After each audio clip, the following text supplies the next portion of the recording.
Oh, yes. Well, happy Thursday, everybody, and welcome to the rather foggy interior of this Cessna 172 G1000.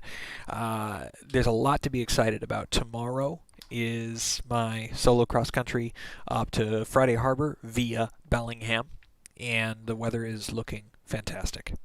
So I think it's going to work. And I've got the aircraft reserved, and I just need to wake up early in the morning tomorrow, get the weather, build a nav plan, and if all goes well, I'll be up in the air for real. And I'll bring along the cameras, and I'll cut a video, and everybody can join in on the fun for the real thing. But since we've got today, and we've got the simulator, let's get out there one more time and do this thing simulated so that we can work out any mistakes before we do this for real. So you know the drill. The Cessna 172 is becoming a familiar sight for everybody, and we're going to go ahead and go through it just like we would the real thing. So welcome to today's weather at Kbfi. We'll go ahead and get it via ATIS, but overall it's scattered clouds low and overcast high. I think overcast is the overcast layer is probably about 6,000 feet up or so. Intent is to cruise first to Bellingham at 4,500 if we can. Then we're going to take it west from there to Friday Harbor. We'll keep it around 2,500. It's only a 15-minute flight, and then from there we're going to go back to Boeing Field by way of Burlington and Lake Stevens and all that eastern route. And the intended cruise altitude on that leg is 3,500. So it's actually a fairly significant flight today. We're just going to do full stop taxi backs in each location. Normally what we would do is we would get fuel in each of those locations. I would step out, have a granola bar, blah, blah, blah, blah, but that's a long day. So we're going to spend most of our time flying in the air, and we're going to minimize the amount of ground time in this simulation today. Because my body can take a sim, I know that. I don't need the kind of rest that I would normally need for a real plane. So that's probably all the pre-brief that we need. Let's do our pre-flight, folks. So P2 cover remove, so that's going to be yank off. Let's open this window, get a little bit of air in here. Go ahead and yank off the remove before flights, the chocks, the tie downs, all that other stuff. Bye-bye. Go ahead and pull the control lock. All right, magneto is off, avionics switch is off. Yes, master switch on. Check PFD. We'll get that booted up. All right, make sure everything's looking good here. Yep, performance mode is still good.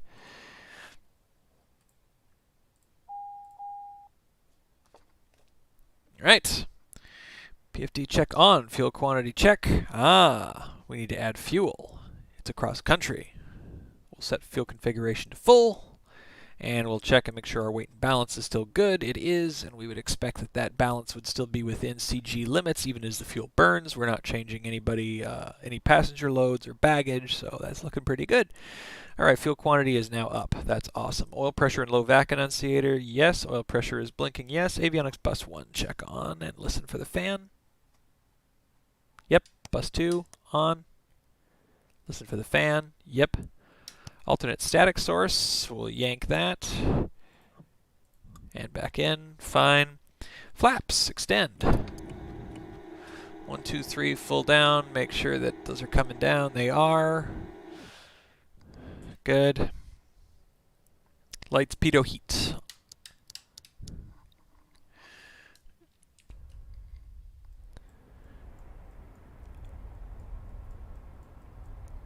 Looking really good to me. Okay, we'll turn those lights off except for the beacon. Master switch. All right. Elevator trim. Yep, takeoff and master switch off. Cool. And we would check the rest of the airplane. We do a walk around, tie downs, control surfaces, trim tab antennas, flaps, and ailerons. Check the wheels, sump the fuel, make sure the filler caps are good. We would check the oil, make sure that we have at least 5 quarts, no more than 8. Alternator belt is tensioned. Engine cooling air inlets are unobstructed. Prop and spinner are looking good. No damage, no nicks. nothing loose. Check the air filter is clean and unobstructed. Nose wheel strut and tire good. And pressure is good. Static source unobstructed. Fuel tank sump. Yep. Quantity filler cap again. Pitot tube unobstructed and no damage. Stall warning opening unobstructed. Fuel tank vent opening unobstructed. Wing tie down off. Flap and aileron looking good. Tire and brake pressurized. Brakes look good. Parking brake verify off. Tow bar out. Pre-flight complete. Sweet. All right. I'll do my flow, and then I'll check and make sure nothing was missed by the checklist. So before starting engine, we've done our pre-flight. Make sure our seats are up and seatbelts are fastened. Click, they are. That's awesome. Passenger briefing. No passengers. If we were, it would be a safety C briefing. That is safety C. Why did my mind just blank? Seatbelts required for takeoff, landing, and taxi. You can take them off at other times, but if we tell you to put them on, you put them on. A, air. You got vents in the back. Twist them. You need heat, let us know. F, fire extinguisher under the co-pilot's seat. We'll deploy it in here if we need to. If you need to deploy it, pull the pin, aim at the base of the fire, discharge the entire bottle while moving in a sweeping motion, and then we'll ventilate the cabin. E, exits. There are two. Just yank the handles back toward the aft of the aircraft, and in an emergency you can use the windows to get out. T, talking. Call out traffic, unless we tell you it's a sterile cockpit. That's on takeoff, landing, and taxi. When we need to keep things quiet, we'll let you know if it's a sterile cockpit. Otherwise, feel free to talk. Just talking to the microphone like normal. Y, your questions. Got any questions for us? And then C, change of command. You'll hear my controls, your controls, your controls, your controls, my controls. But you won't hear that because it's a solo. So that's it. Passenger briefing is complete. Let's see here. What else? Going to make sure everything is off. All the circuit breakers are in. They are. All the switches are off. Yes, they are. They should be. Check fuel tank. Both. Yes, it's on both. Fuel shut off is in. Right. Did I miss anything? Pre-flight complete. Passenger briefing. Seatbelts. Parking brake. Okay. Fine. Circuit breakers. Yep. Electrical movement off. Off. Fuel switch for both. And fuel shut off valve. Okay. Before starting engine checklist complete. Let's do the starting engine check. So we're going to go ahead and all the way out to idle cutoff, throttle in just 1/4 of an inch. Go ahead and test the standby battery for 10 seconds. 2, 3, 4, 5, 6, 7, 8, 9, 10. Yep, we're good. Standby battery armed.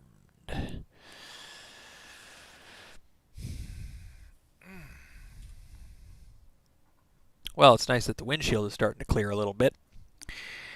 Hi to our viewers. Good to see you. How's everybody doing? Greetings from sunny Seattle. Finally, sunny Seattle. This weekend is going to be fantastic. Temperatures in the mid to high 60s. High pressure, no clouds, light wind, so it's great. I don't have to do my crosswind maneuvers. I'm very happy. All right. Let's make sure our standby battery. So what we're looking for here is S is showing a drain. That's what we would expect, and we want 24 volts at a minimum out of the E bus and nothing going on with the master bus. So that's correct. There's a standby battery annunciator, which is what we would expect, and all of these should be showing 0. Now we turn on the master battery. We should see charge go from one to the other. And it does, so there you go. You've got 0 there and -6.2 on the master battery and 24.4 volts on the master bus, which is what we'd expect. AHRS and the air data computer are coming online, so we're seeing these. That looks good to me. That's what we would expect as well. Make sure our beacon is on, yes, and because we have low oil temperature, we must prime the aircraft. It is a cold start, so it's going to be mixture at idle cutoff. Fuel pump on, mixture rich 1, 2, 3 seconds. Back to idle cutoff, fuel pump off, so we are primed. Okay, let's go ahead and grab our keys. Those keys go in there, and we're going to look outside. We're looking for anybody around us. No, there's nobody around us. Are we standing on our brakes? Yes, we are. All right, one hand on the keys, one hand on the mixture. Clear prop. 1, 2, 3, and start. As engine fires, advance mixture to rich.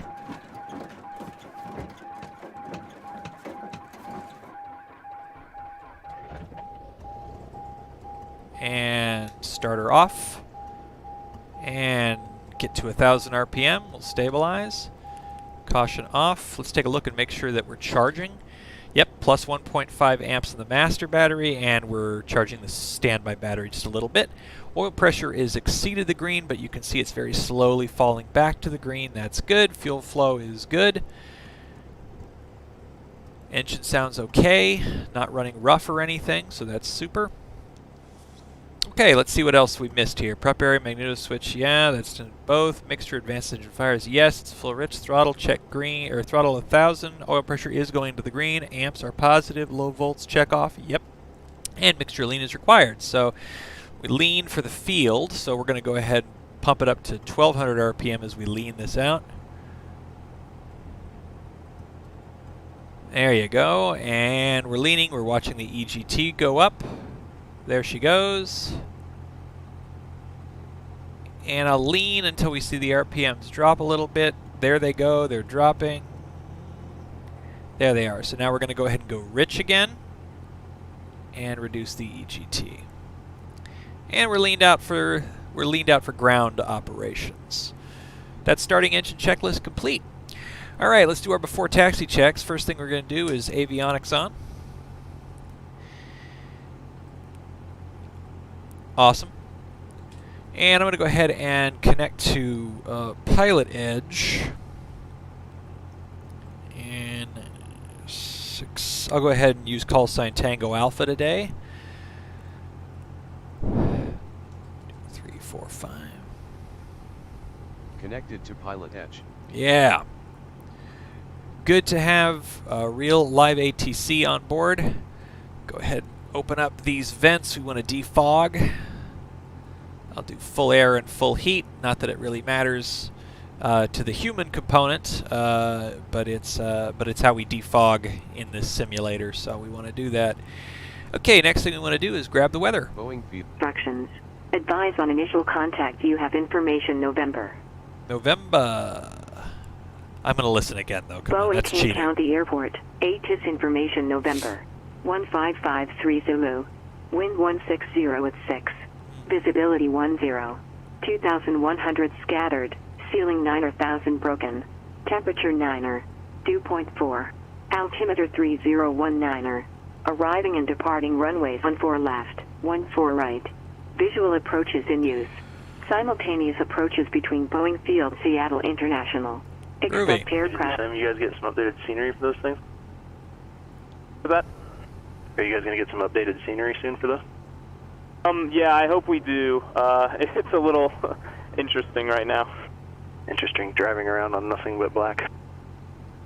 Exactly. It's a challenge. I bet. You guys are doing good. Thanks for flying, man. Yeah, man, we appreciate y'all. That sounded interesting. I wonder what that was about.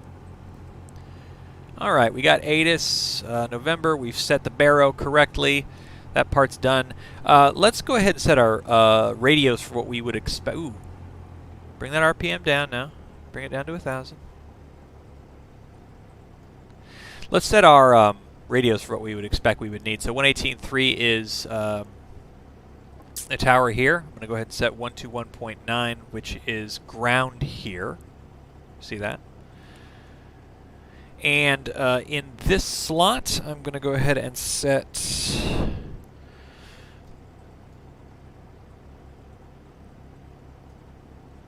approach 119.2.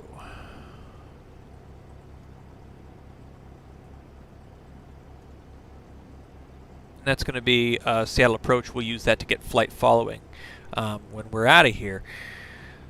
I'm going to go ahead and set a couple of flight planning waypoints for us here, so it will take just a moment.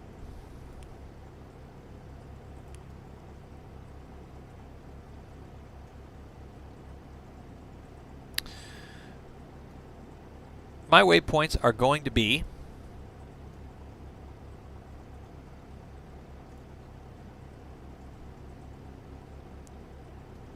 KWO, and then Skagit, that's KBVS,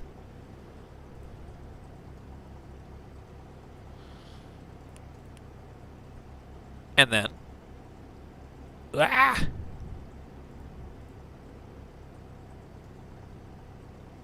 K, B, L, I. And the idea here is that when I land at Bellingham and taxi back, then I'll go ahead and modify the flight plan for Friday Harbor. But for the moment, activate KWO. Okay, we'll go ahead and range out. That looks right to me. It does show a return to Kbfi, which we can keep in there if we need to go back. If we decide not to continue to Friday Harbor, that'll be a good reference point. But for now, it's fine.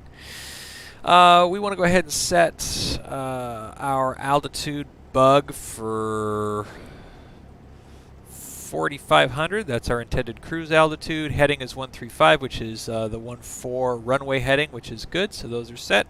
Transponder, we want to set that 1,200 alts for VFR, and it's transmitting altitude information. All right, let's make sure we didn't. Oh, taxi and nav lights on. Let's make sure we didn't miss anything. Avionics on. Transponder set. Radio set. ATIS alt and heading. Yep, we got all those. Check our standby instruments. We're good there. Flaps retract. 1, 2, 3.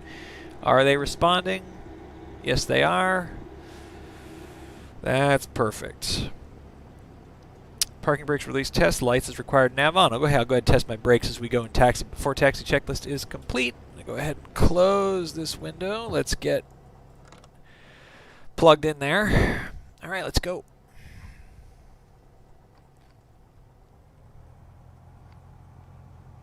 Like I said, it's full stop taxi backs at each of our destinations, so we're not going to have to do the run up again. We're going to have to do before taxi checklist again. It's just going to be all the in-flight checklists. It's going to be the after landing checklist, and then we're going to start all over again. Okay, brakes are good. Booyaka, booyaka. All right, we're going to change to COM 2 and let them know. We're going to be letting them know. The documents folder has my departure procedures for Kbfi. We're going to be heading eastbound, so we're going to do the Bellevue departure, south departure, runway 14. The Bellevue departure is going to be expect 14 left, 1600. So we're going to ask for the Bellevue departure.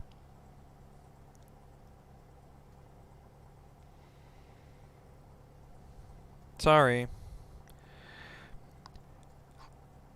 Boeing ground Cessna 906 Tango Alpha with November Bellevue departure.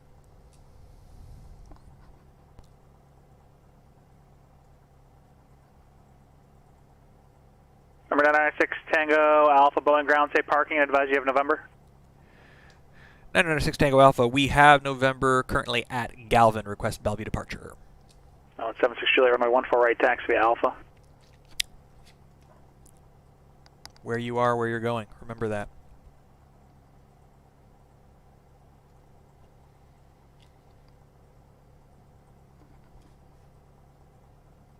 Number 9176. Number 996 Tango Alpha, runway 14 right, taxi via Alpha. 996 Tango Alpha, could we get 14 left, please? Number 996 Tango Alpha, runway 14 left, taxi via Alpha. 14 left, taxi via Alpha, 6 Tango Alpha. There we go. All right, so the plate tells us that it's going to be Alpha 2 for 14 left, so it's going to be a left turn. I expect that on my left, and it should be right about there. And it is, so we're clear to taxi. Let's go.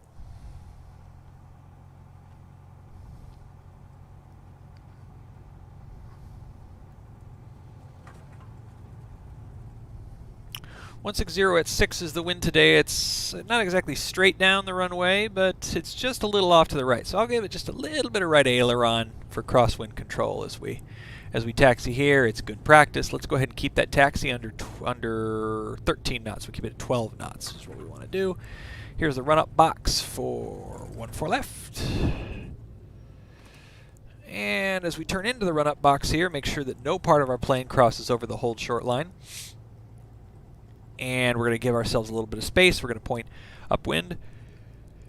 Ooh, boy, some real human factors at work there. Excuse me. Okay, before takeoff, checklist. Parking brake set. Passenger seat backs most upright. Seats and seatbelts checked secure. Cabin doors closed and locked. Closed, locked, including the windows. Closed and locked. Flight controls free and correct. So we're going to do the box all the way left. And all the way back. Looks good. And all the way to the right while we're holding back. And all the way forward. And center out. And release the back pressure. Let's waggle those rudders. Looks good. Flight controls are free and correct.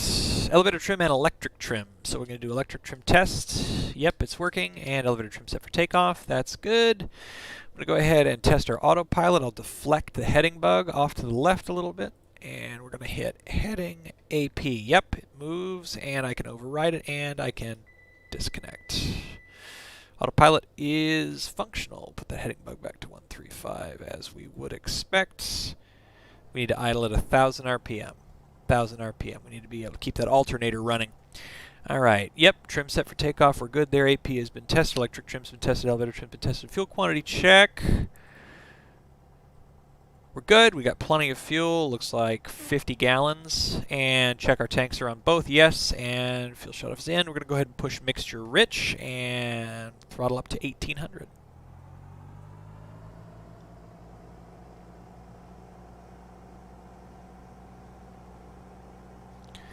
All right, and as we let that stabilize at 1,800, we're going to do our mag check, left mag. All right, that's down 100. Looks like 110. That's okay. It's less than 150, so back up to both. And let's do right. And that's about 100, 110. That's good. That's less than 50 away from its buddy, and still less than 150 drop overall, so that's good. Mags are good. Okay, check engine instruments. In the green, green, green, green. HT's low, good. VAC is green. Amps are positive, so we are charging. That's looking good. What else do we want to check as we're running 1,800? Mags, engine instruments, VAC, amp meters, annunciators. Make sure there's nothing there. That's good. Let's throttle back to idle. Sounds okay. Back up to 1,000.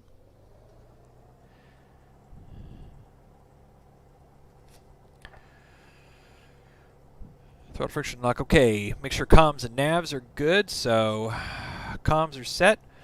We can do a little bit of navigating by nav beacons today. I've actually got a couple of those designated, SCA 116.8. Actually, that is already set on radio nav 1.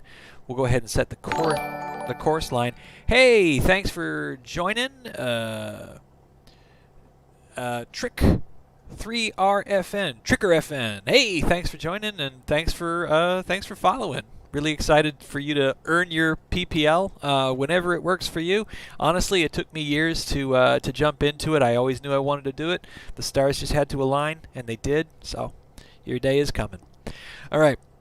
So let's get rolling. 116.8, and I want to put the course on bearing 190. So I'm going to hit, I'm still in the transponder menu. I want to hit CDI, okay, and we'll set the course to 190. I hate setting this thing. Oh, it's the worst. I just want to be able to type 190 and be done with it. I need a UFC like the Hornet. That's what I need. There you go, 190. Okay, so the idea here is that would cross the CDI, the deviation indicator would cross the center right around the time that we hit Bellevue. I'm going to set it to 192, actually. I'm not going to reference this thing until we get to Monroe. I know where Bellevue is. Really, I do. So that'll cross the course line when we get to Monroe. So that's a little bit of secondary navigation just for safety's sake, and we're all set there. Okay, comms are set. We've got tower on comm 1, and we're going to have approach on comm 2, so that's going to be our flight following. We've got the weather. We know that. We've set our nav. We got our flight plan poked into the GPS. We're awesome there. Autopilot off. Transponder is set. 1200 alt. Lights is required. Parking brake release before takeoff checklist is complete. Let's go ahead and take the line and call tower.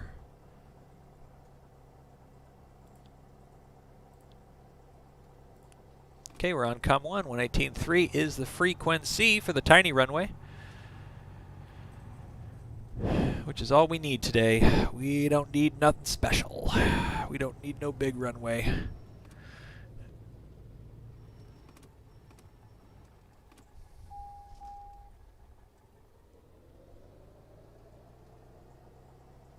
And up to 1,000.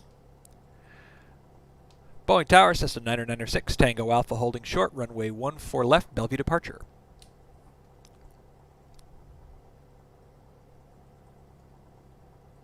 Number 996 Tango Alpha, Boeing Tower. The Bellevue departure is approved. The wind 1706, runway 14 left, clear for takeoff.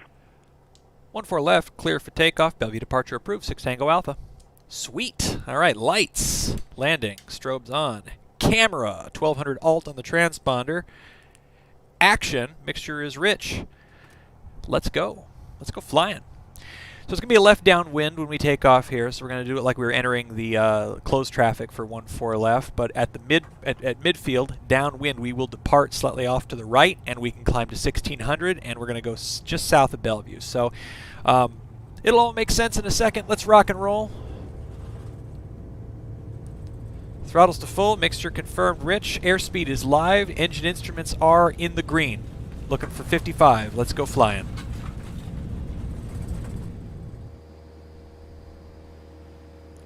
.1607, I probably could have stuck in a little bit of right aileron there just to account for the crosswind, but that's all right. Okay, we're looking for 74. That's our VY number. And we give it a little bit of right rudder to counteract the drift there. We're drifting just west of center line, which I don't want to do, but it's sort of inevitable. You know, if you have to pick, better west than, or just east of center line, excuse me. Better east than west on this if you're on the left runway, right? You never want to overfly the other runway by accident. All right. We're going to go ahead and turn crosswind at 700 feet. And that's where we're going to kick in a little bit of rudder. And we're going to keep climbing. We're going to point just at the edge of the island there. I never remember what its name is. Maybe that's not Mercer Island. I've lived here forever. How do I not know any of this stuff? All right, and there's 1,000, so nose down, and we're going to go ahead and turn crosswind.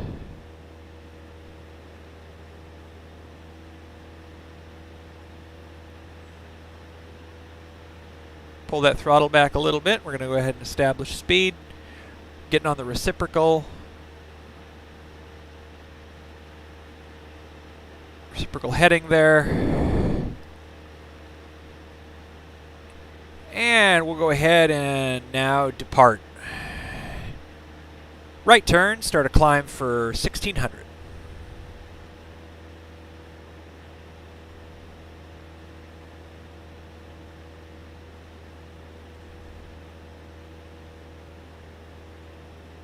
If that even works. There's some clouds here that are... Well, they're somewhere.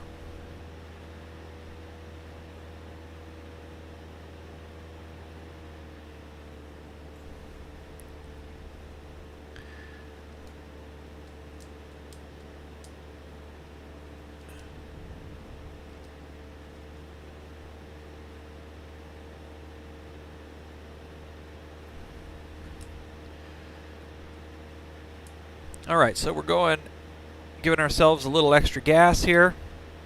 Make sure we do not get above 1600. A little brighter a little further out here, so. We're aiming for the Mercer Island end of I-90, which is right there. Make sure our speed stays in the green. We don't want it to pop into the yellow, even though it is very stable air today. I'm fiddling with my trim too much.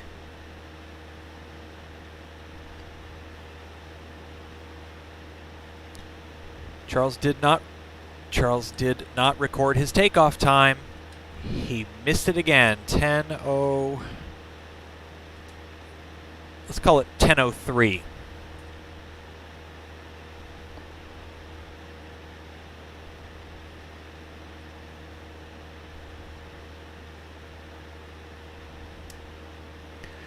All right, Bellevue's just off to the right there, so I'm going to go ahead and right turn.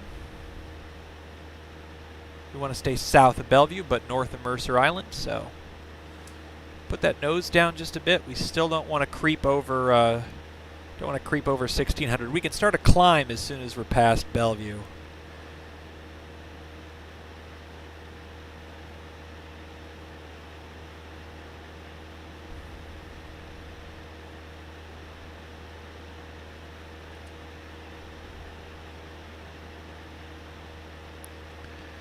We're making 119 over the ground, so practically 120 knots. That's 2 miles a minute, which is a nice even figure to have.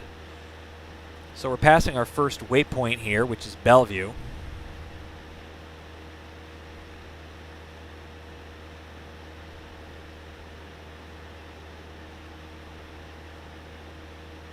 Give it a little bit more gas here.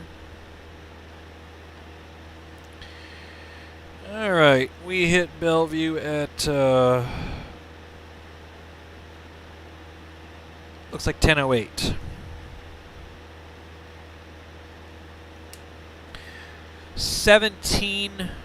Let's see. True Core 029, so 045 should be our next heading, and 17 miles, so we expect to get there in 6 minutes. Let's go ahead and set a timer.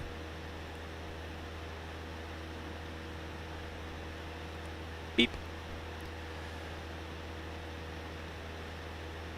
And as we do that, we've exited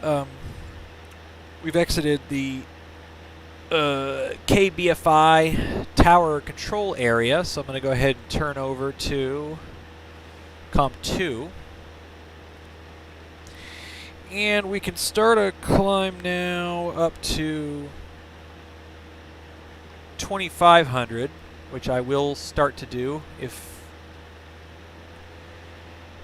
the clouds gods are with me. If it turns out they're not, and we actually bust some clouds, then we'll come right back down. Or if we're in danger of busting clouds, which is starting to feel like we are.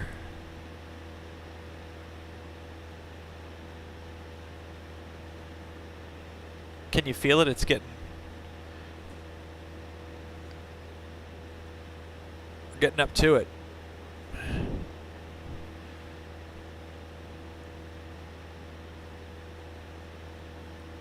That's as high as we're going to get right now.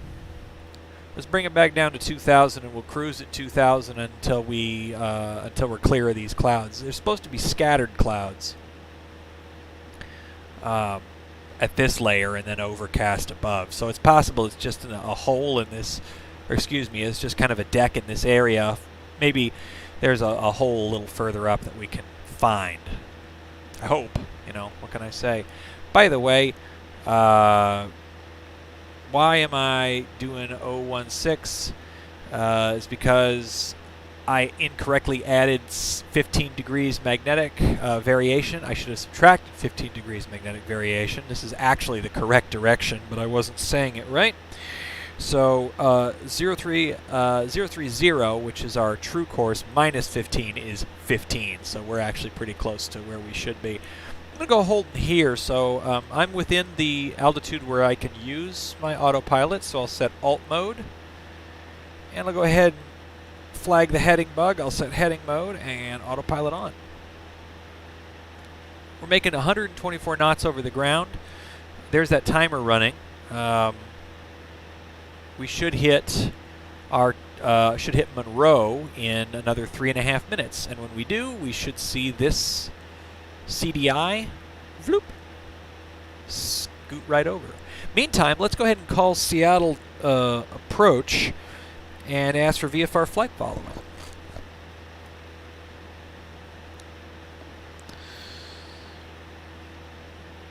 Seattle approach, Skyhawk 996, Tango Alpha, 2,000 feet just north of Lake Sammamish with request.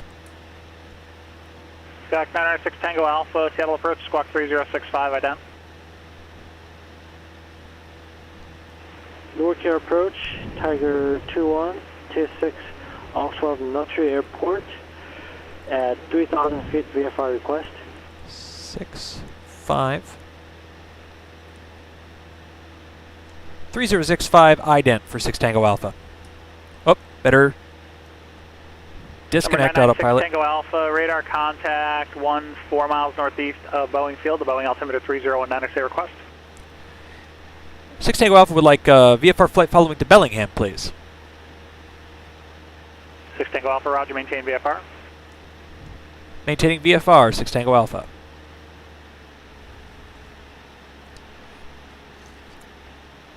And who had a VFR request? This is Tiger 2-1 at 3,000 feet. Request flight following to Sacramento International.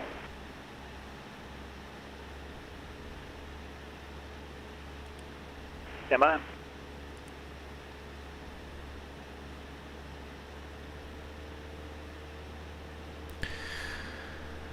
Well, you can't always get the altitude you want, right? So I'm going to hold here at 1800, and we're going to hope for Tiger 2-1, weather to clear up. 4372 ident. 4372. Affirmative. 3065.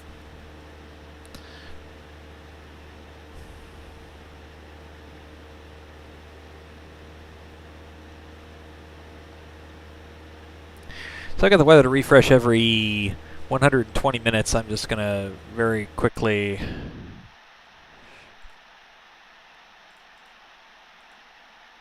refresh rate 15 minutes. This is going to take a second. I don't like this. I'm making life hard on the controller guy. He'd be well within his rights to kick me out.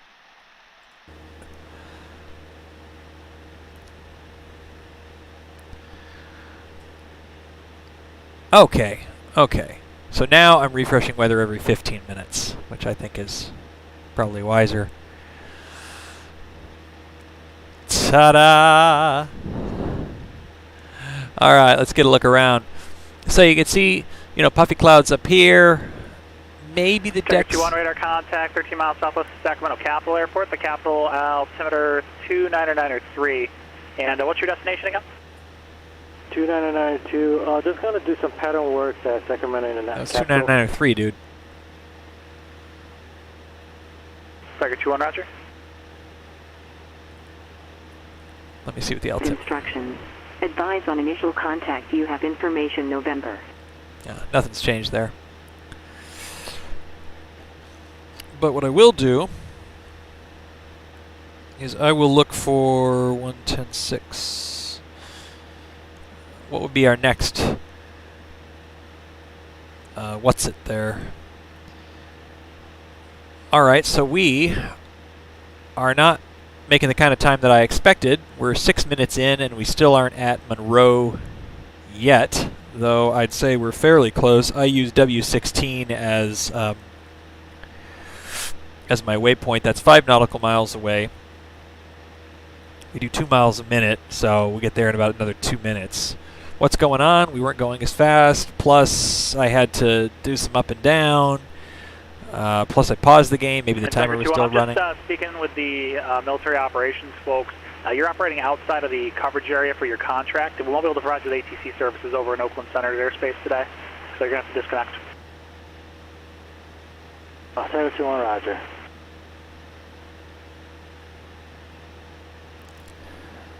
Yikes.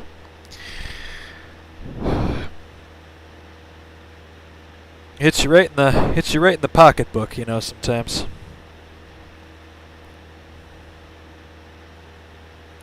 Well, anyway.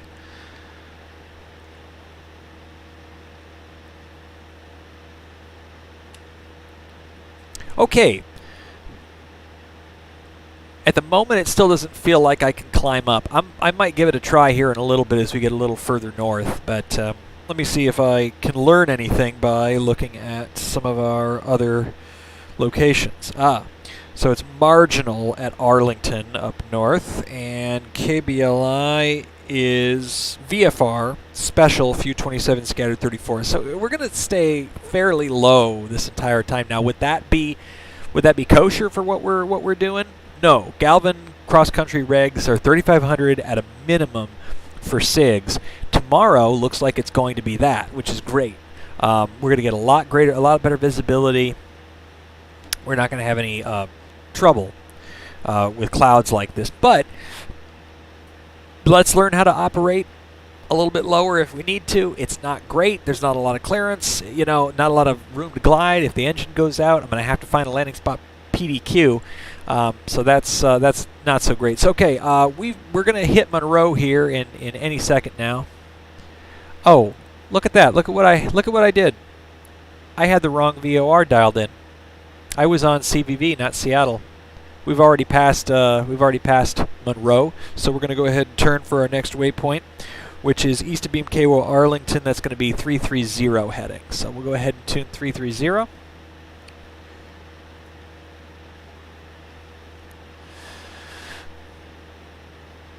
And again, we wanted our cruise to be something like 4,500, but I'm not sure that's going to happen. I'd be willing to climb a little bit and see if we can get a little bit higher, though. So let's go ahead and give that a shot. I'm going to go ahead and set... I'm going to hand fly this. Let's go.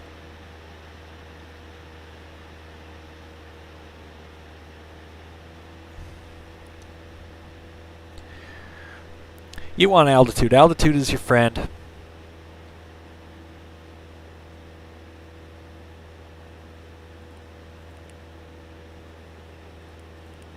Oh, we'll start the timer again in a minute. Okay, 2,000's good so far. Let's try for 2,500. See if we can get it. Let's take some pressure off my control column there.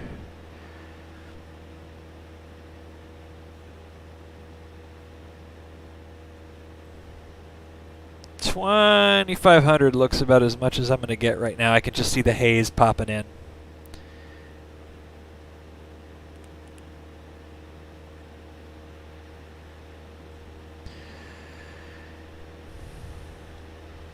But even that is safer. So let's keep going.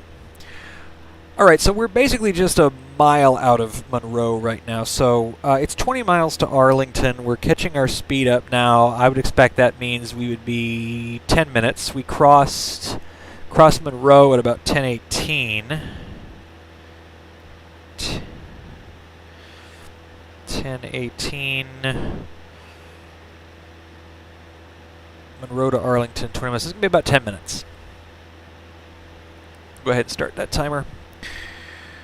10 minutes, 10 minutes, 7 minutes, 7 minutes, no, 3 minutes. 35 minutes till we're on the ground. So I expect, let's call our ETA 10:45.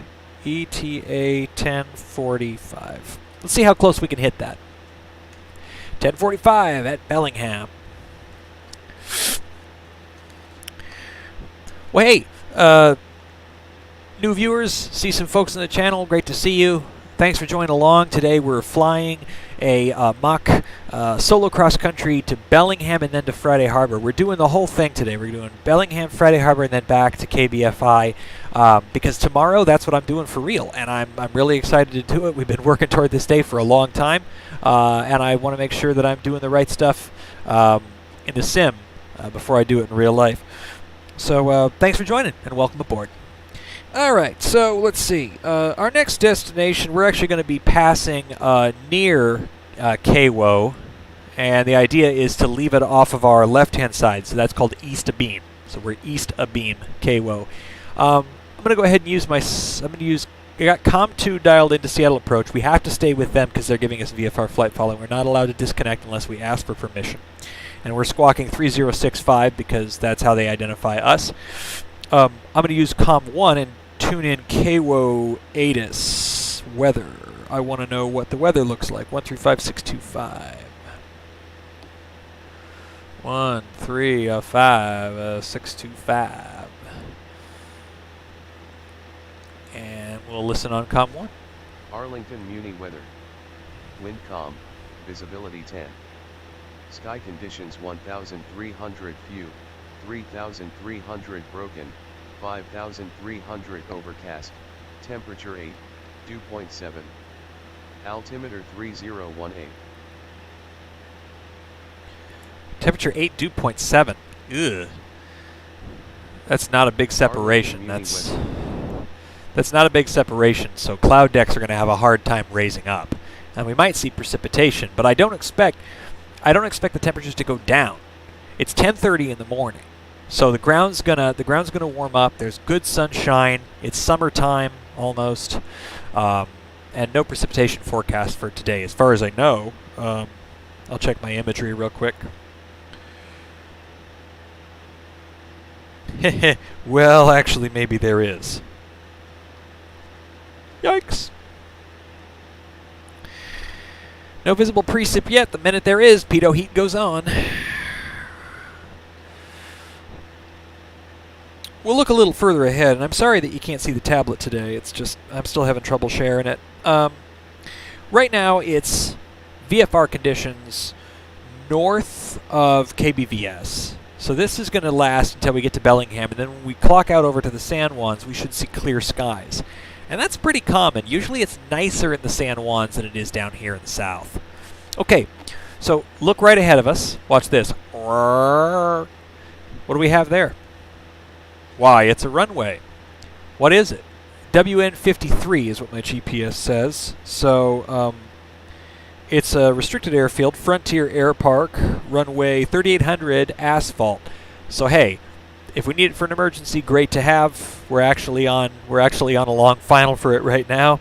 KWO is going to be just off to the left. That's the fairly large one that's over there, I'm pretty sure, which is what we want to do. We want to head that way.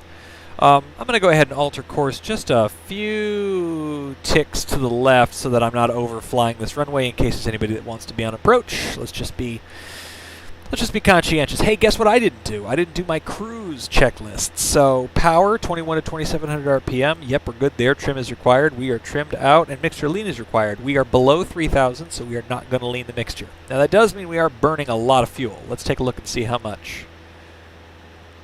12.4 gallons per hour. Sheesh.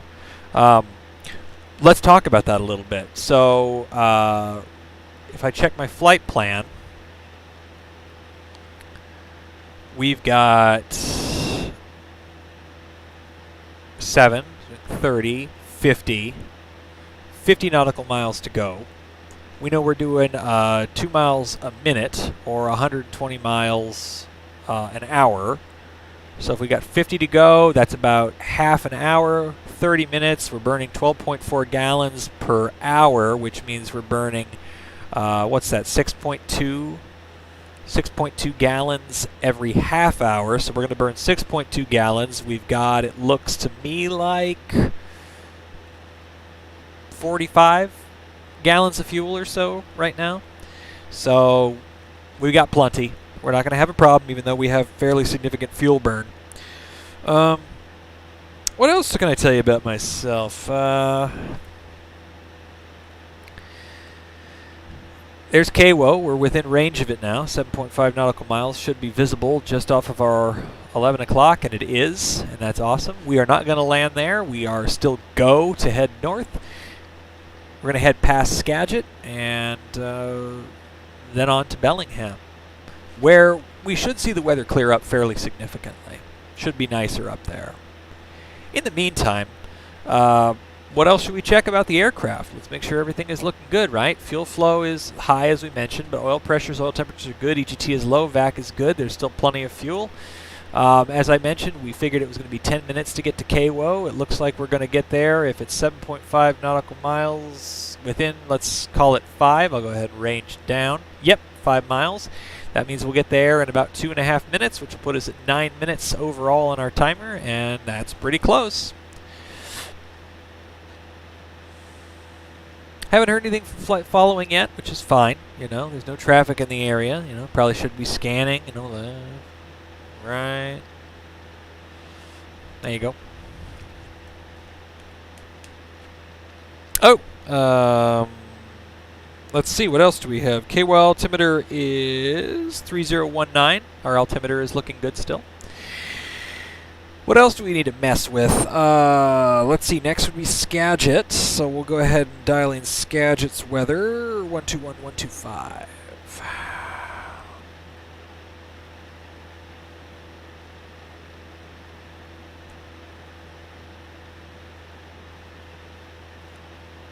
And we'll pull Skagit's weather on COM1 when we get a little bit closer. So let's take a look at the next nav point here. Arlington east of being KWO. Oh, here's a good thing we can do. Let's go ahead and dial in 117.2 on the nav. That's CVV. And when we cross KWO, it should be the 035 radial.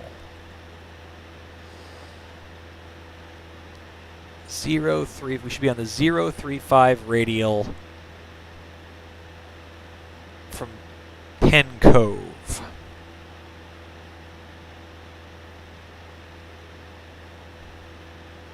No, that's not right. The 087 radial. That didn't sound right at all. 08. Oh, look at that. Yep. Okay, so we've verified by GPS. And I'm going to look down. Look. Arlington. I have verified by pilotage. And I have cross-referenced by VOR. I am fairly convinced that we are over Arlington. This is good. We are not lost. And we are a minute and a half earlier than we expected. Cross time 10:28. 10:28, really? 10:28.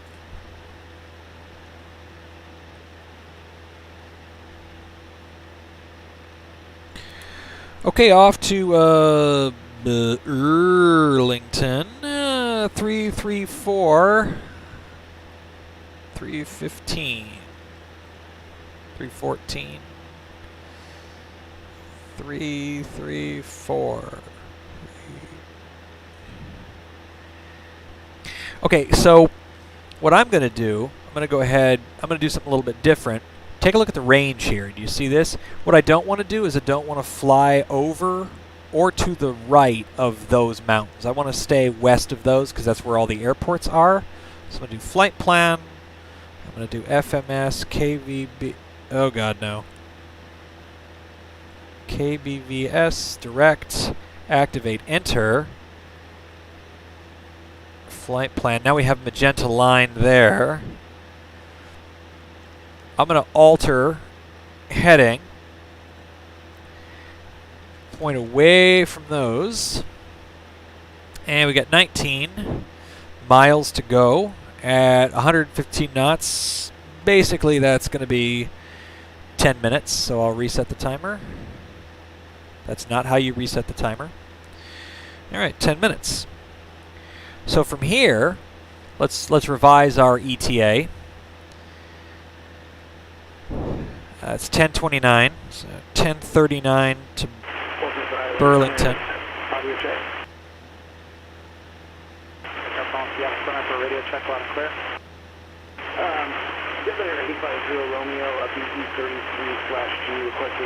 It's 9. Whoa! People. Band 850 Romeo, signal is coming narrow, airport is filed, climb maintain 7000, departure frequency 126.6, squawk 716, kind of after release. Well, the weather cleared up. Jeez.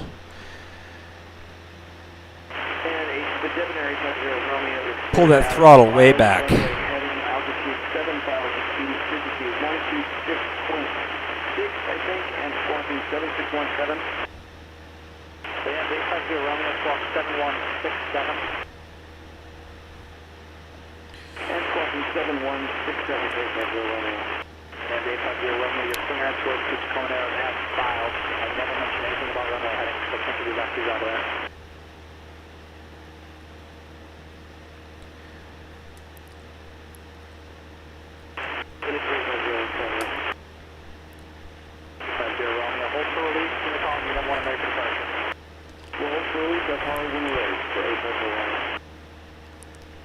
Seattle approach Skyhawk 996 Tango Alpha. You're coming in broken. Is there another station I could switch to?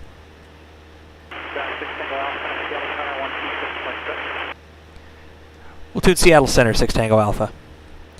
I didn't hear the thing, but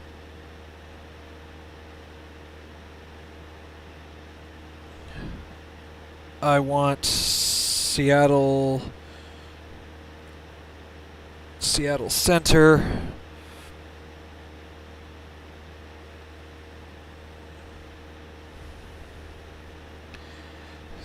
Seattle.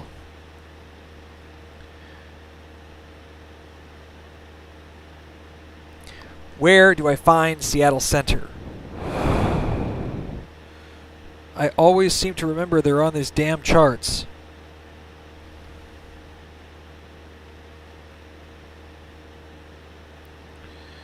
One 120.3.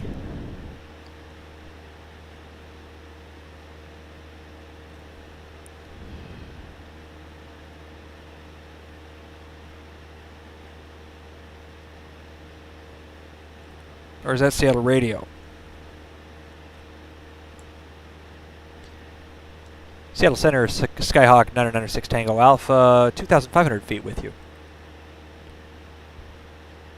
Number 996 Tango Alpha, Seattle Center, the Bellingham, altimeter 3016. 6 Tango Alpha, 3016.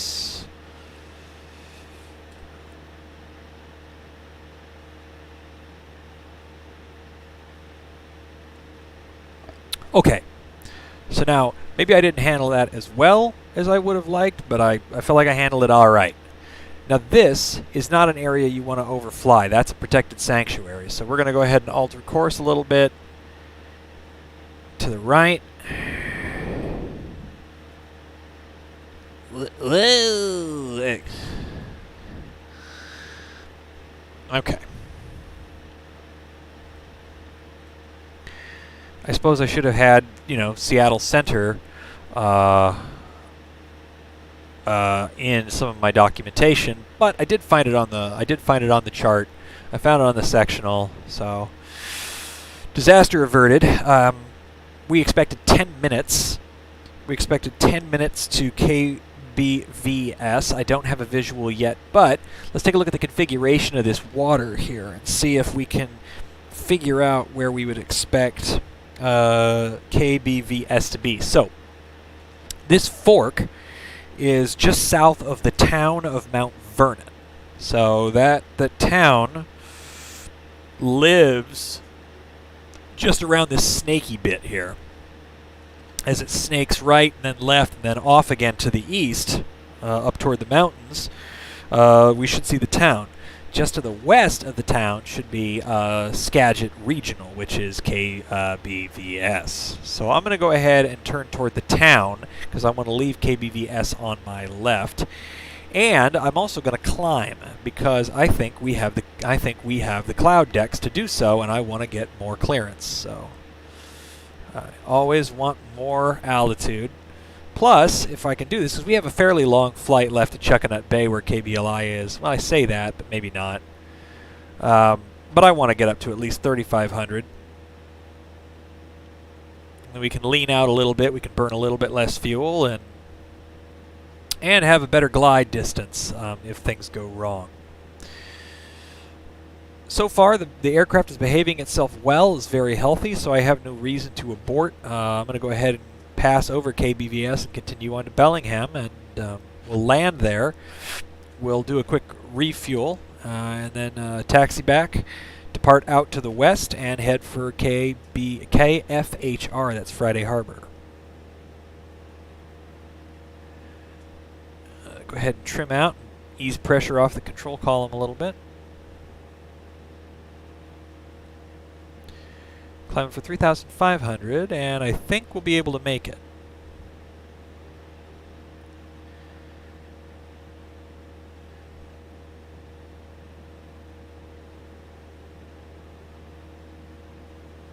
And there it is.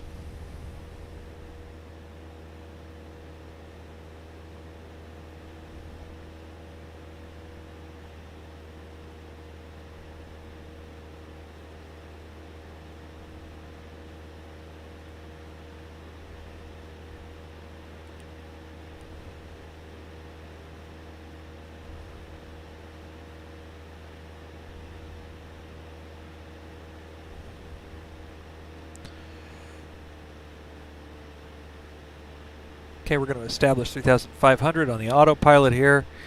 Okay, so here's the Squiggly River. It's a rather technical term. And we expect KBVS to be just to the west of that. As a matter of fact, I think I see it.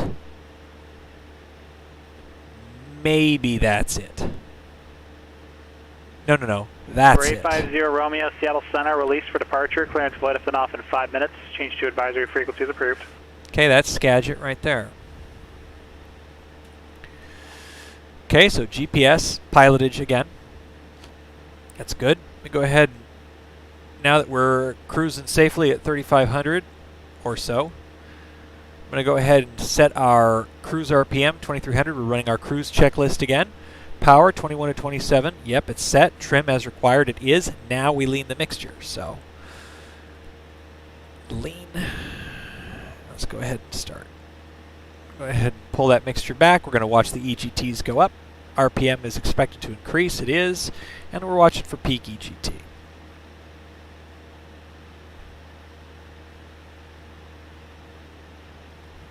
I'm going very, very slowly. RPMs are decreasing. You can hear the engine run a little bit rough. We've hit peak. I'm going to go ahead and tune it just forward to peak. Fuel flow now down to 7.7. Engine is leaned. Cruise checklist complete.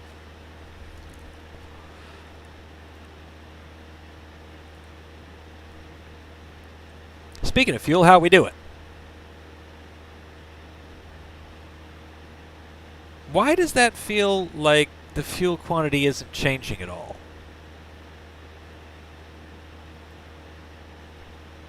I guess it is. It's just not changing very much. Alright, KBVS is just coming up here in a second, and we're almost 10 minutes in. Actually, that timer, we're nailing it. We're doing really good today on timings. Looking super. Looking super, my friends. Really happy with that.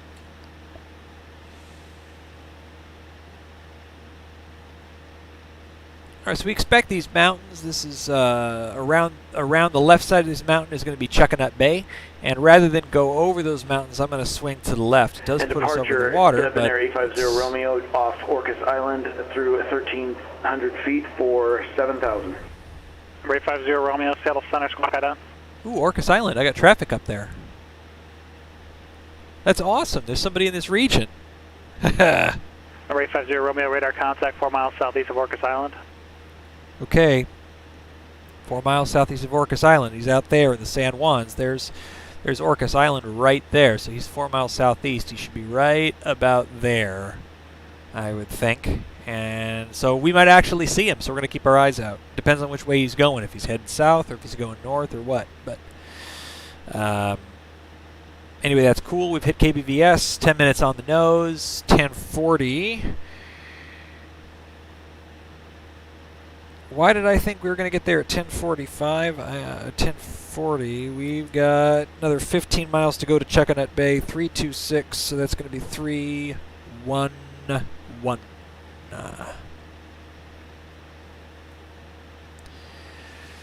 And we want to descend as we go to Chuckanut Bay. We're going to go ahead and descend down to 1,200.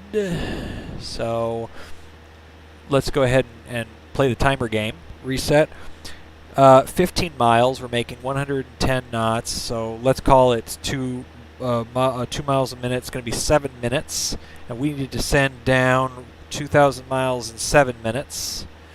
200, 400 times 7, 14, 2,800.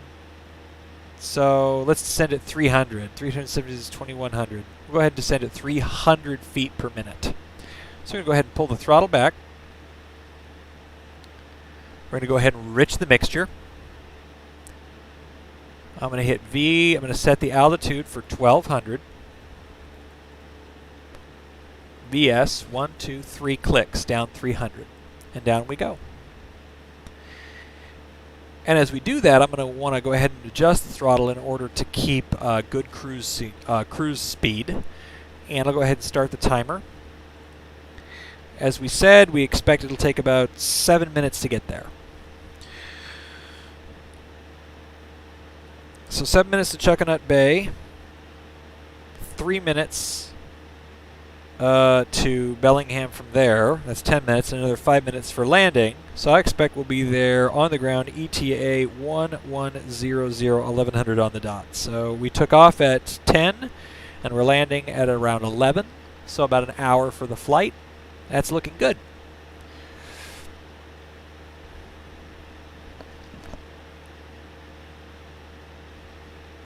So let's do our descent checklist. Power as required. It is. We're keeping our cruising speed, doing 114 knots ground speed. I can actually give it just a little bit of gas. Mixture is required. Yep, we went rich because we're below 3,000. We're going below 3,000, which is what we want to do. ATIS AWOS received and altimeters set. Okay, let's go ahead and get the weather at Bellingham, and we're going to let Seattle Center know that we've got the weather when we do. So 1, 3, 4. I didn't get the weather at Skagit. That was a miss on my part. You always 4996 Tango Alpha, radar service permitted, squawk and maintain VFR, fixture changes approved. Squawk and maintain VFR, 6 Tango Alpha, thanks for your help. I didn't even have to say anything. Transponder, VFR, and we can switch off flight service. So I'm going to go get the weather. Bellingham INTL information Sierra 1600 Zulu weather. Wind calm, visibility more than 10. Sky clear, temperature 14, dew point -15. Altimeter 2992. Arriving runway 34, departing runway 34. Advise on initial contact you have Sierra. Okay, if you say so. 124.9. Bellingham INTL information Sierra 1600 Zulu weather. Wind. And we're doing 115 ground speed. We're now below 3,000. We're out of 2,800 for 1,200. We're 2 minutes and 30 seconds into a 7-minute leg. That looks good. We have another 1,500 to drop in 4 minutes, or another 700 in 2 minutes, or 350 in 1 minute. We're doing 300. Doing pretty good. I'll go ahead and put another notch down. Okay, so the configuration of things here, we are, let me go ahead and range in. Let's take a look and see here. Chuckanut Bay, the actual VFR is actually going to be in this little notchy area right here. So this is not Chuckanut Bay. This is actually something else. I don't know. But it ain't no Chuckanut.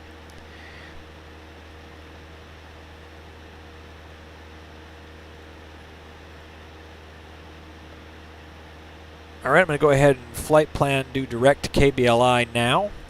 There you go. We'll activate that. And that shows us that we are... No, not KBLI to KBFI. Ah, crap.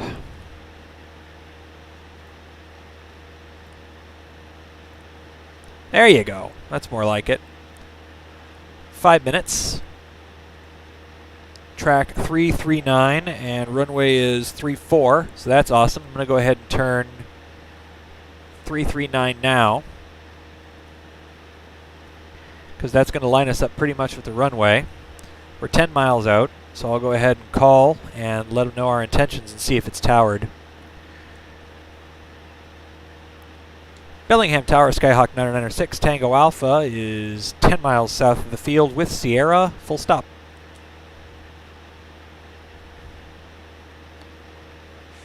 Probably not towered, not with pilot edge. So then we would transition to treating it as if it were an untowered airport. We would state our intentions and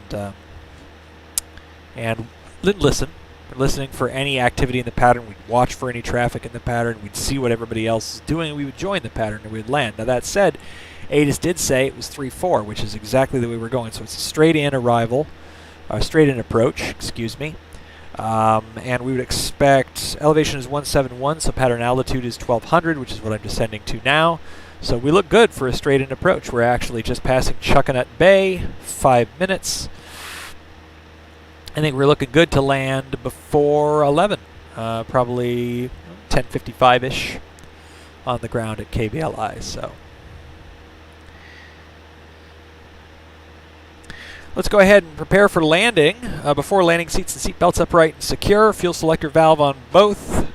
Mixture rich, autopilot off, and lights is required. So let's make sure that we got tanks on both. They are. Mixture is rich. It is. And I'll also do my pre-landing checklist with everything. The flow is both. Fuel shut off in. Mixture is rich. Keys are in both. Master is on. Lights is required. Seats and seat belts fastened. Plenty of gas. And I'll go ahead and turn autopilot off.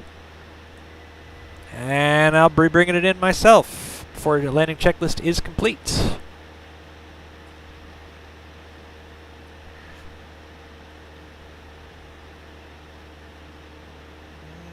The Pappy's going to be on the left-hand side, so I think I need to be left for lineup.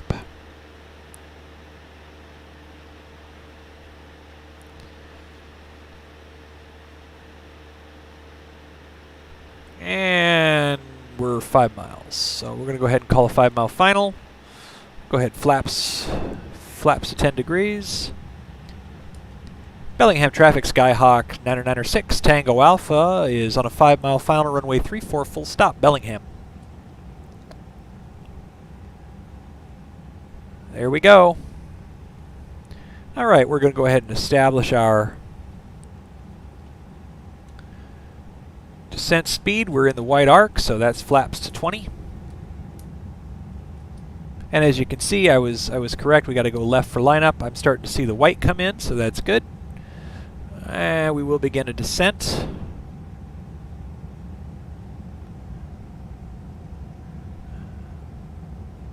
Wind is calm, so we don't expect to do any crabbing, no crosswind procedures, so that's nice and simple. We like to keep it simple. That's wonderful. I'm hoping it's going to be simple for my cross country tomorrow. And flaps to 30.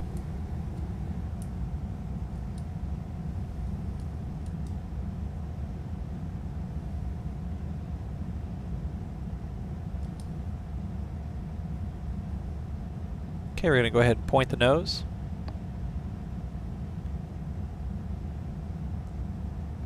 We want to go ahead and not be too high. I also want to stay at 65 knots, so we're going to go ahead and keep that nose pointed down.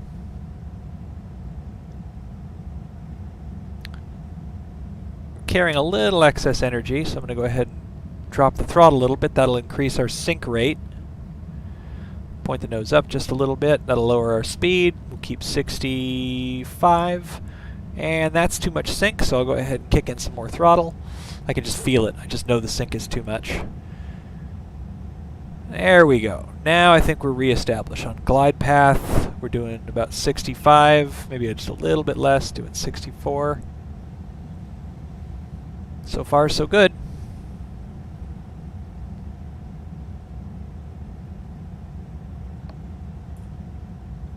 I was just resetting my eye point there. Give it a little bit more throttle. We're sinking too fast. So we'll even that out. We'll get a little bit of speed. We might have overdone it. We might see 3 whites, but that's okay. Given the trees, I don't mind being a little high. Yep, just like I thought. That's another white. In the sim, I always think I'm lower than I am. I think that's just an optical illusion that I contend with. Oh, now we're really too high. Okay, so throttle comes down.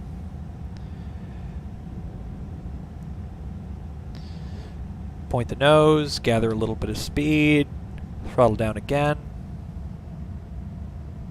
We should expect to see a red pop up. Yeah, you can see the field geometry is not perfect. We're high, but we can recover that. Our speed is good. We've got plenty of runway to play with. Okay, we're going to go ahead and throttle back a little bit more. I wasn't aggressive enough on the throttle backing off. I think that was the problem. Go ahead and point that nose, recover to 65 knots.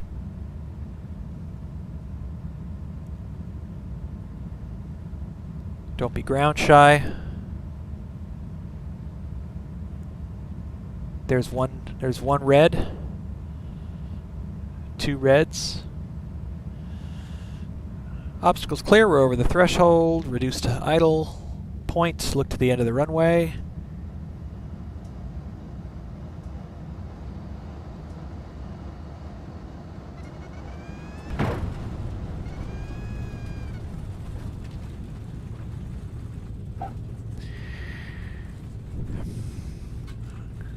Not on center line, so that wasn't wonderful, but it was decent. It was mains. I was able to do a little bit of aerodynamic braking. I put the nose down when I wanted the nose to come down. It was mine to control, not gravity's, not aerodynamics, so that was good.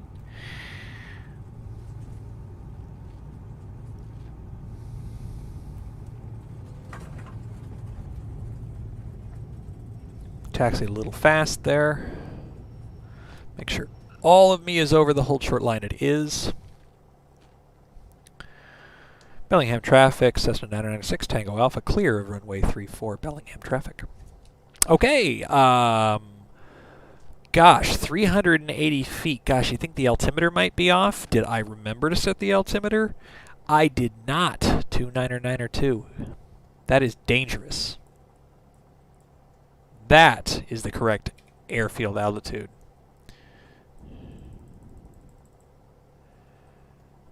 There you go. Okay. So we are clear of the runway. We're idling at 1,000. We'll do our after landing checklist here. Flaps up.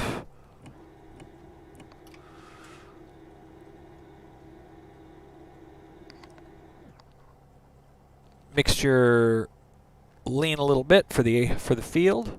Lights is required. We'll turn landing and strobes off just to save other pilots' eyes. Trim set for takeoff. Trim set after landing checklist is complete. What do we know about our fuel situation? Our fuel situation is great. We've got 22 gallons in each tank. That gives us 44 gallons total. We do not need to refuel yet, so we're going to go ahead and taxi back to runway 34 and set up for takeoff, and off we go to Friday Harbor. So Kbfi, KBLI Airport. So we're on Foxtrot. Okay, so we're going to take Foxtrot, we're going to right turn, we're going to fish hook around onto Alpha, and then head back to the runway, head back to 3-4. So this should be, so that's Juliet to the left, that's what I would expect. This is Alpha.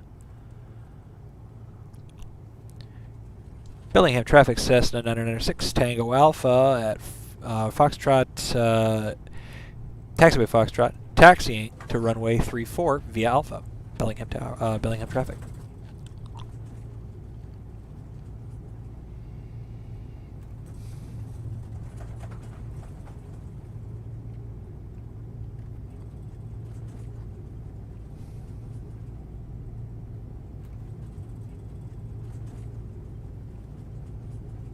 We don't have to do a whole nother run-up, which is good.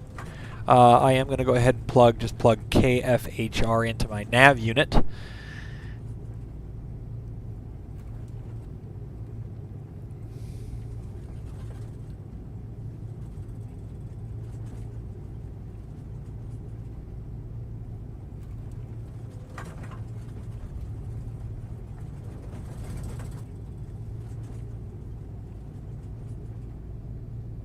Don't need to run up, so I'll go ahead and continue and just head right over to the field there.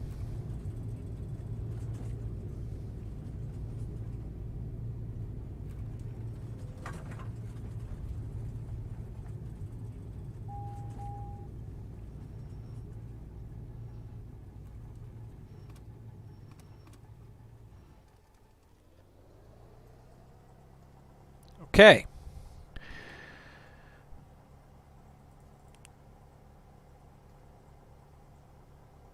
K, F, H, R, Friday Harbor. There you go.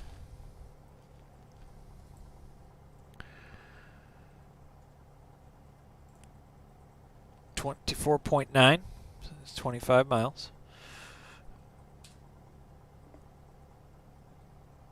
344. We're going to set our heading bug for the field. I'm going to set 2500 for my alt. Make sure mixture is rich. Lights and strobes.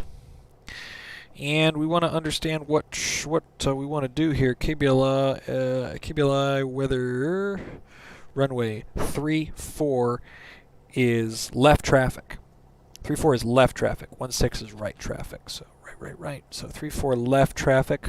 Left. So we can take a left turn, and then we'll head out west. So that's really actually very wonderful. It's not that hard to do. We're going to keep rolling.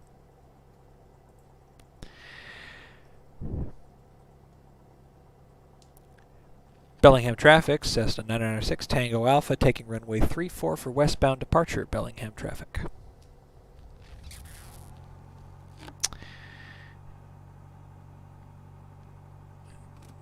Let's go.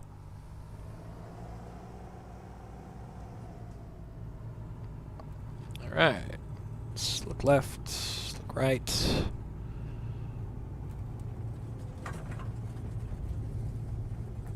Three, 4, this is our stop.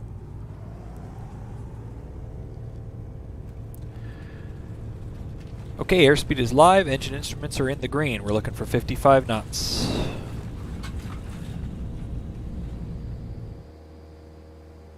And we're up. Climb for 74. And at 800 feet we'll make our turn. We'll make a turn to the left.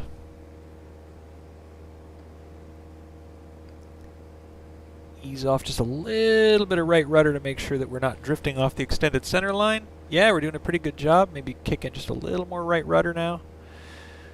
And we're looking for a climb speed of 74 knots. Engine instruments in the green. All throttles forward, or all handles forward. Still got an extended center line. All right, check left. There's 800. Left turn.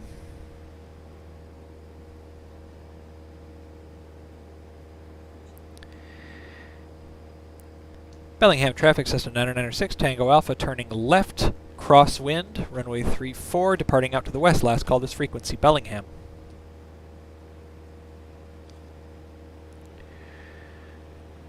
And we are out of here.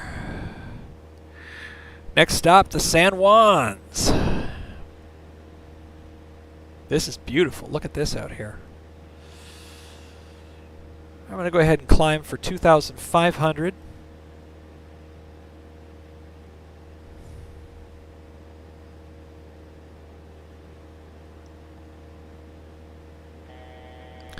See you, Bellingham. That was a nice short visit. I will spend a little bit more time hanging out with you tomorrow. Fuel up, get a granola bar, that kind of thing. You know.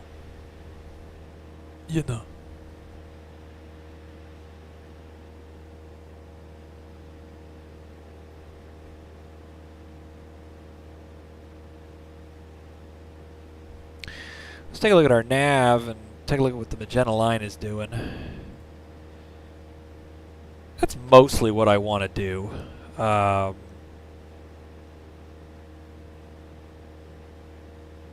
think the only thing I feel a little squicky about is just how close I pass to that terrain. Still climbing and holding 75 knots. That's pretty good.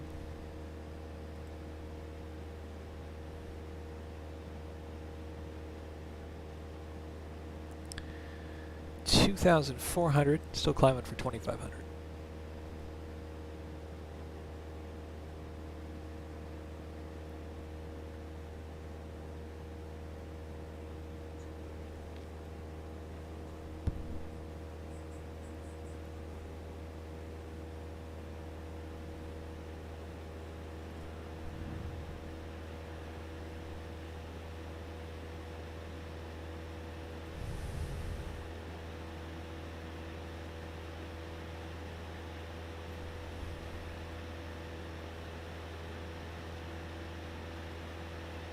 I'm going to climb for 3,500 because I want the extra safety. And I think I'll alter my flight plan tomorrow to do that.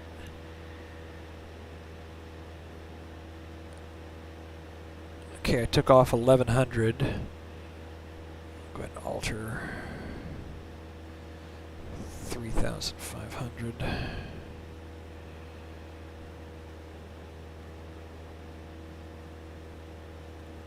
Ah, 4,500 is technically the right altitude for a westbound VFR, and I should be a good Boy Scout.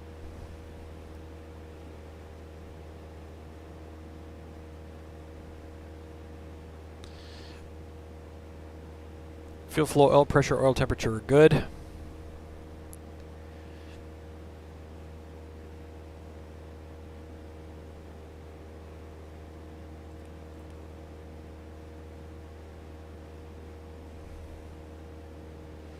I'll use nav mode. Get on the magenta line here.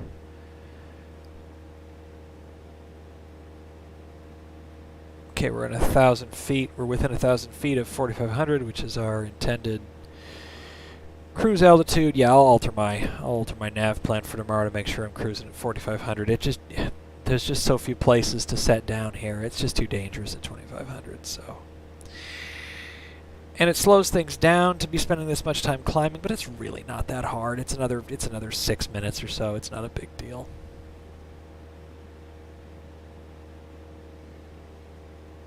It's just so much safer. Plus, it's pretty. You get to see so much. This is what it's going to look like tomorrow, I think. I'm pretty excited.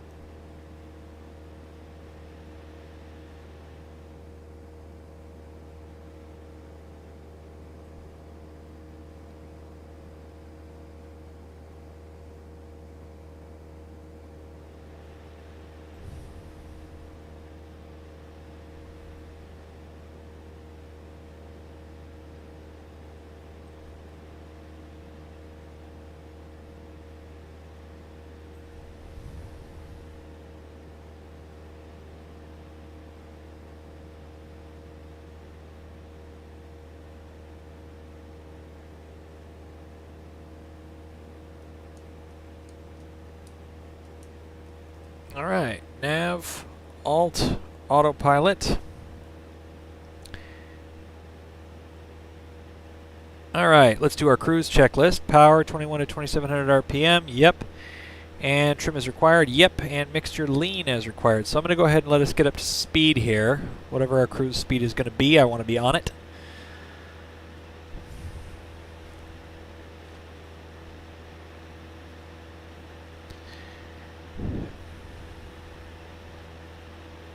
Caution flag was just when my engine was idling way back there on the ground. I should have pressed a button and dealt with that a little bit sooner, but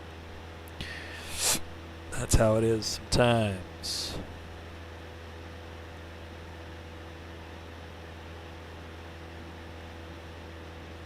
Okay, we'll go ahead and pull the RPMs back to 2,400.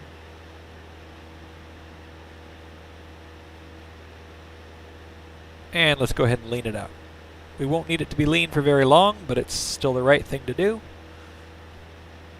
So back comes the mixture lever. Up goes the EGT. It peaked above, I think it peaked at 1,600 last time. We'll see what it does this time. Right about 1,570, so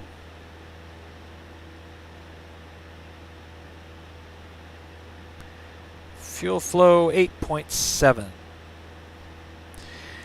And we're leaned out. Cruise checklist complete.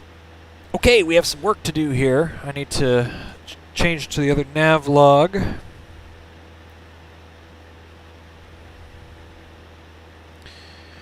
We're past Lummi Island. Close to, we left at 1100.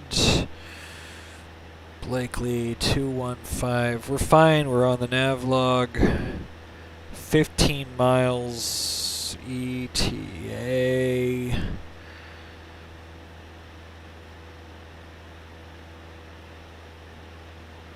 11:20. And over Blakely Island, we'll start our descent to Kfhr. Though, now that I think about it, that leg, let's do the math, because that's, so it's 10 miles from Blakely Island to Kfhr. That's 5 minutes. We have to drop 3,000 feet in 5 minutes. Or about 700 feet a minute. That's fine. That's fine. That's our standard descent rate anyway. 700 times 5 minutes is 3,500. We're at 4,500. That'll get us down to 1,000 feet. That's exactly what we want. So that's fine. When this hits 10 miles, I'll go ahead and start my descent then. Let's go ahead and get the weather at Kfhr. That's important to do. 135.675. 5.675. Friday harbor weather. Wind calm, visibility more than 10. Sky clear, temperature 14, dew point -15. Altimeter 2992.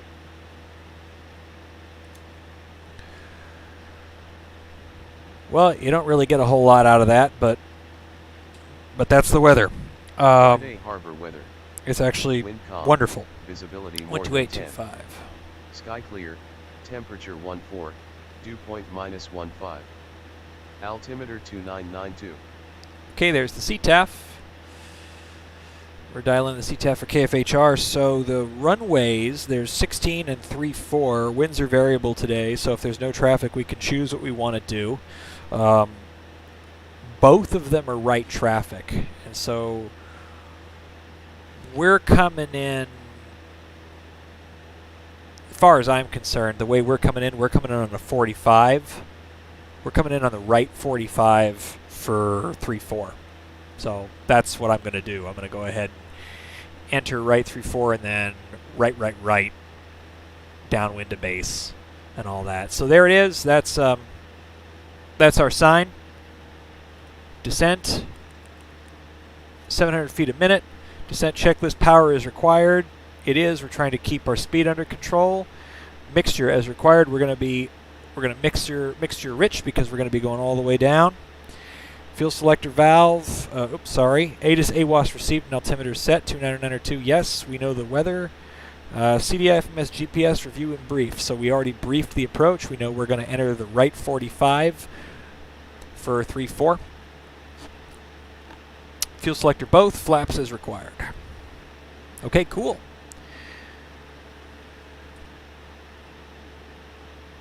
All right, 4 minutes, and we have to drop 3,000 feet in 4 minutes. So that's a little bit more like 900 feet a minute. So I'm going to go ahead. It's going to be a bit of a crash dive, but down we go.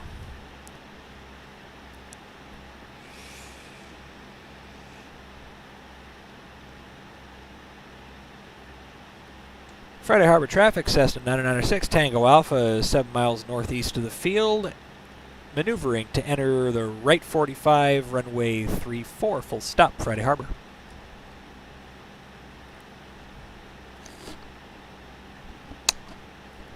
Bow, bow, bow, bow, bow, bow.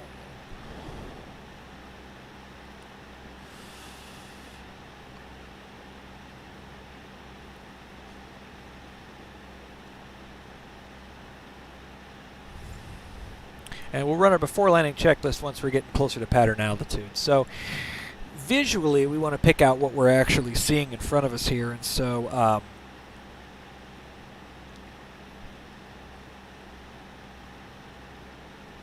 we are we're past Blakely Island. We're now over we're over Shaw Island, just the eastern tip of Shaw Island. Heading southwest for Kfhr. I'm going to go ahead and range in a little bit. We should see it directly ahead of us. I believe I do. 3-4 is going to be wrap around like this. right at us. So let me zoom in. I'm going to use my magic eye.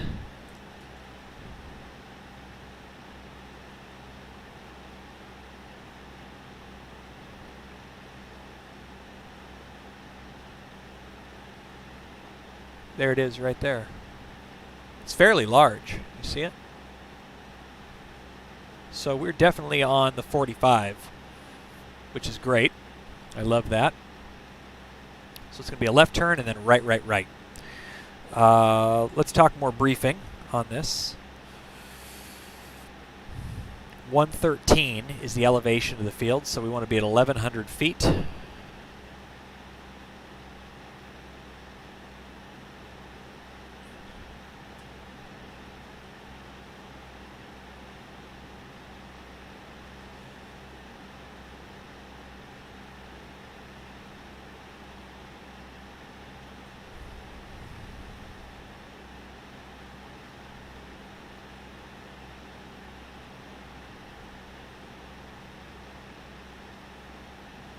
Okay, we're going to do our before landing checklist here. Flows, both. Fuel shutoff is in. Mixture is rich. Keys are in both. Master is on. Lights are as required. Plenty of fuel. Autopilot. Once we're hitting 1100, we'll be coming off.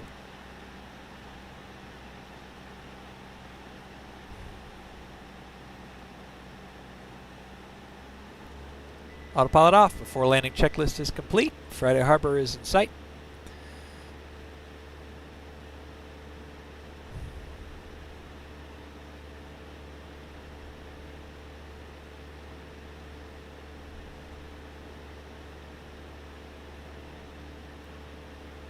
Right in front of us. And it'll be about halfway up the strut, maybe not. Friday Harbor traffic, Cessna 996, Tango Alpha turning right downwind, runway 34, full stop, Friday Harbor.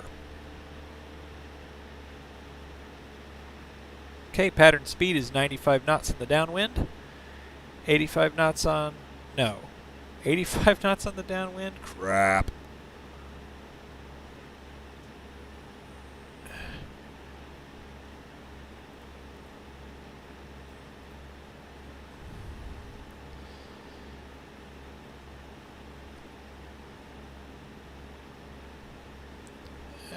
I think it's 85, 75, 65, so. All right, we're past the numbers. First notch of flaps. And we'll start descending a little bit.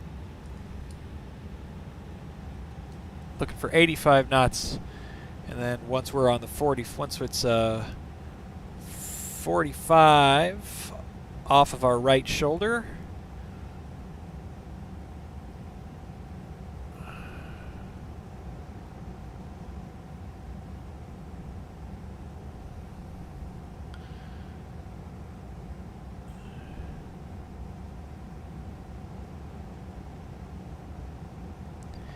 there we go.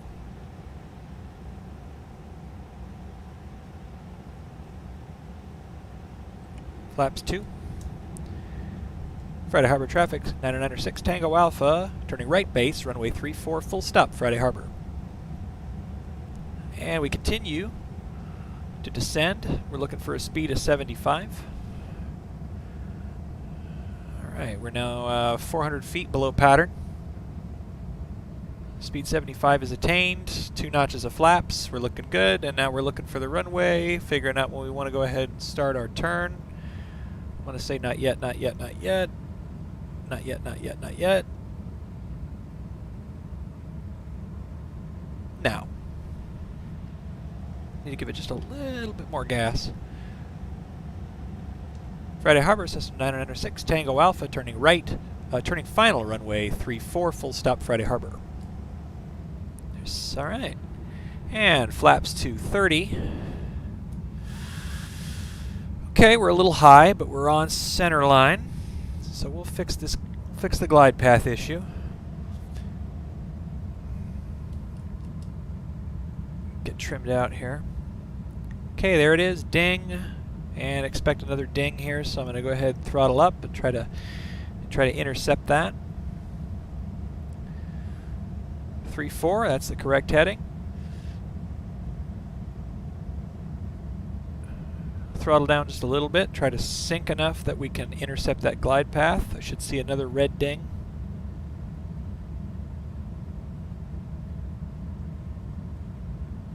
Well, I thought so. Maybe not. 63. There it is. Ding.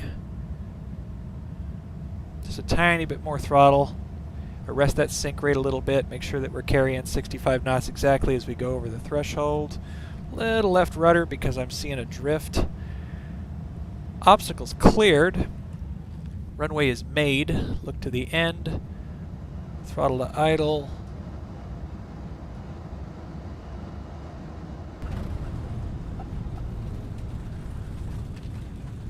Oh yeah, that was not too bad at all. Keep that elevator back for aerodynamic braking. Stay on center line if you can, Charles. That's...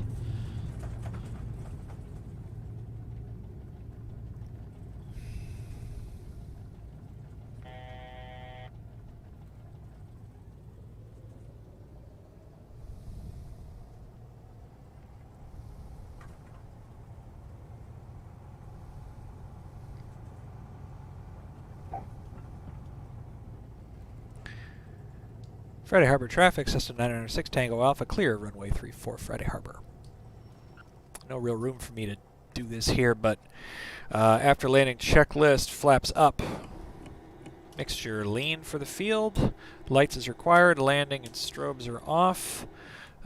Reset trim for takeoff. After landing checklist complete. Alright. Okay, we're on to the last leg of our journey. Leg 3, Kfhr to Kbfi. Documents, close. Document 3 landed at 11:19. What was our ETA? 11:20. Nailed it. Alright, Kfhr to Kbfi. This is it. This is the last hurrah. What we want to do is we're going to go ahead and shoot for North Cypress Island when we get out of here. It's all right traffic, so we're going to take off runway 34 to the north, right, hang a right, and we're going to head for Cypress Island. So that's true course 068 minus 16 is 052. 052. I'll go ahead and dial that in.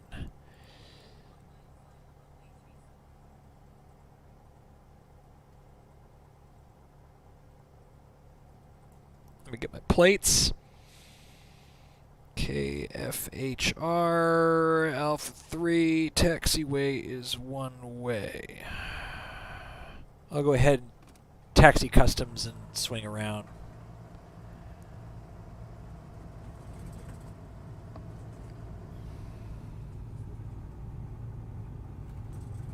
It's a long one, isn't it?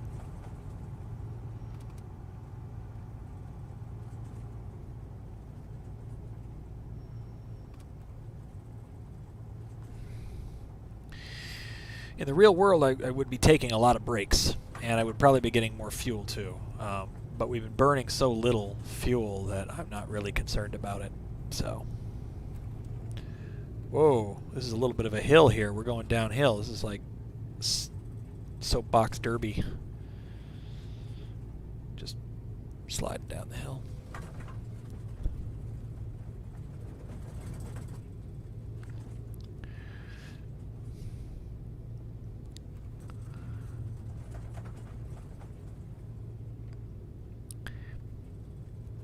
Friday Harbor traffic, Cessna 906 Tango Alpha, taxiing to runway 34 Friday Harbor.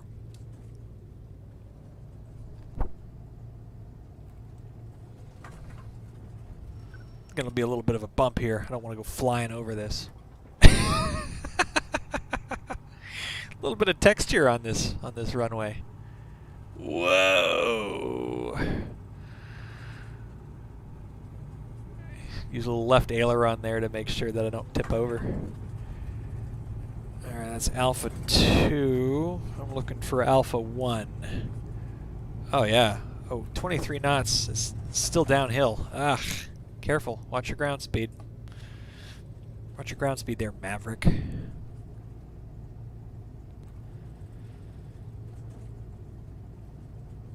Oh. Pardon the Pappy intrusion there. Take your half of the road out of the middle. Okay, so again, it's 3-4, right turn for Cypress Island. I'm going to go ahead and get to an altitude of 3,500, and we're going to try to avoid Vashon's airspace. And we'll get on Seattle Center's frequency again and ask for flight following to Kbfi.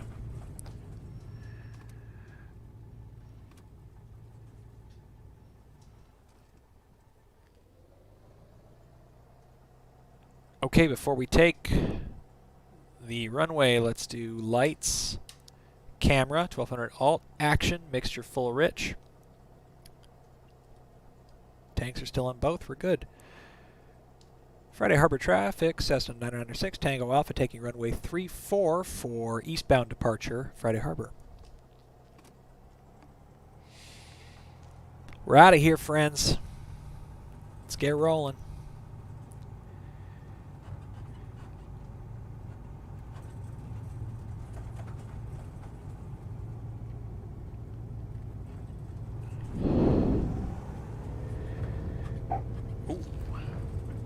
Ooh. Yeah! Motocross.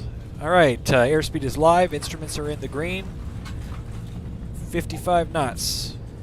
We are out of here. Okay, all throttles forward. Let's manage that drift a little bit.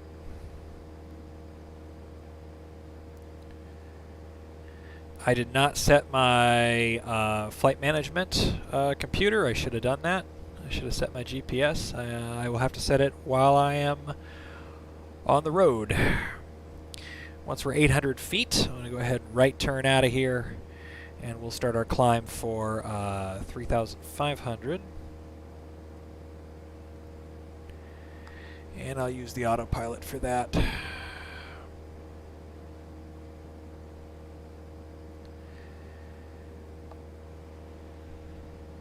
Friday Harbor traffic, Cessna 996, Tango Alpha turning right crosswind for runway 34 for eastbound departure. Last call this frequency, Friday Harbor.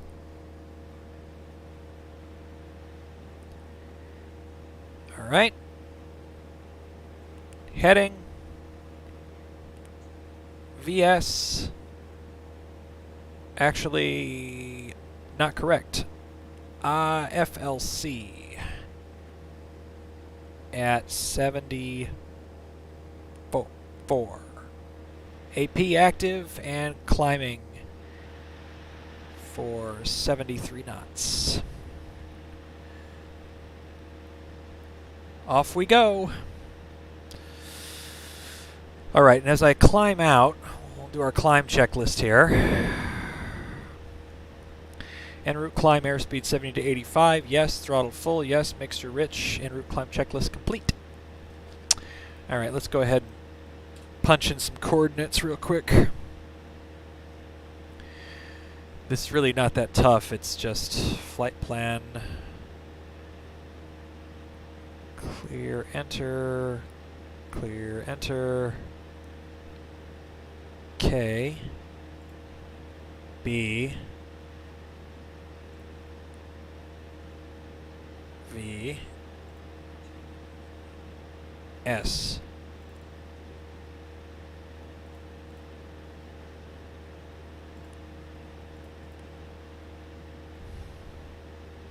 And there we go. Range out, and that's basically the route. Now, we're doing a little bit of diverting out because we want to avoid going through Whidbey Island's airspace. It's big. It's a Class C. There's military traffic. It's just better to stay away from it. You know that. I know that. So let's keep it rolling, guys. Keep it rolling.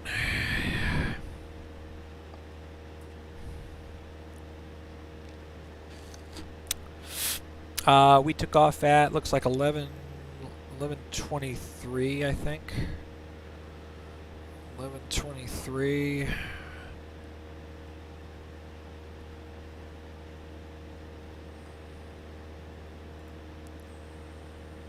Cypress Island is going to be where Zonuv is. Let me range down a little bit.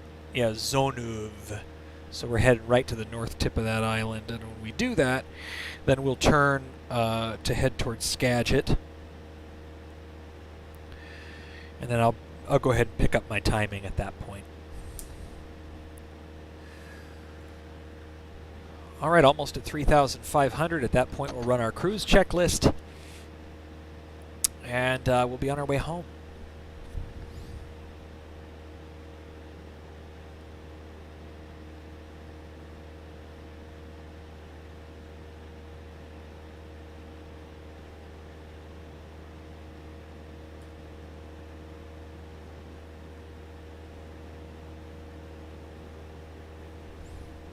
Really is a beautiful place. All right, so the speed comes up. We're going to let that build.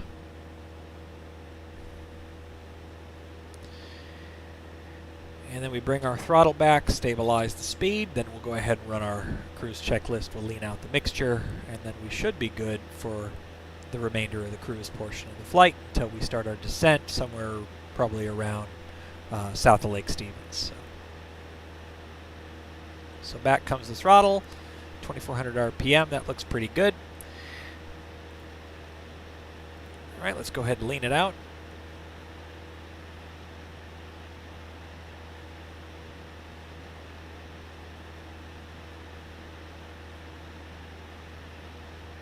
And down comes the RPM a little bit, peaked, so we're going to go ahead and push forward to that. And 8.2 gallons per hour. System shows us we have 33 gallons remaining, so we expect FPL, a total ETA, so it's going to be, looks like 70 miles. We're going 120 knots, so we're going to make 70 miles in about, let's call it 0.6 hours, 0.7 hours, so 8.2 times 0.7, let's just call it 6 gallons burned out of 33, leaves us 27 gallons, which is 2.5 hours at standard burn rates, which is plenty by FAA standards and Galvin regs when we land at Boeing Field, so we didn't need to refuel at all. I suspect that in the real world, when I fly tomorrow, I will need to refuel. So I should prepare to do that maybe at Bellingham, maybe at Friday Harbor. But it's been nice not to have to do that right now. Also, I would think about calling for flight following. That would be very important to do on both ways, there and back. But I am going to compress time once I kind of get going here, because in the real world I want to make it home for lunch. We've only got 30 minutes left, so I'm going to go ahead and once we cross Cyprus, I'll point us to Skagit. I'll run the timings, and then from there I will compress time a little bit. So in order to do that, I'm going to disconnect from the Pilot Edge network. Oh, crumbs.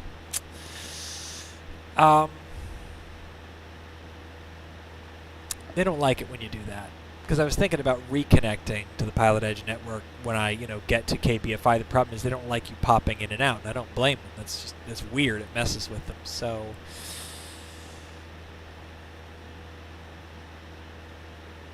we're going to do this real time, and we'll try to get down close to lunchtime, but if it doesn't work out, it's going to be a slight delay. But you'll be with me here, and I'll be with you here the whole time, and we're going to do it like we do in the real world. No warping, no time compression, no cheat, no nothing.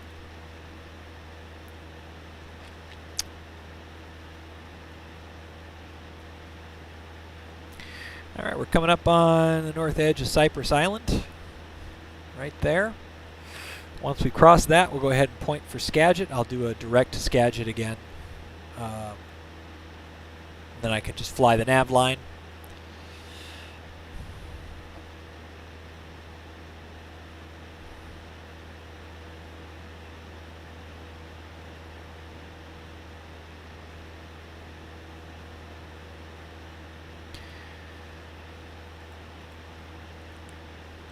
Flow's good, pressure, temperature are good, EGT is okay, vac is good, plenty of fuel. Okay, we've hit our waypoint. Direct to Skagit. Nav mode activated.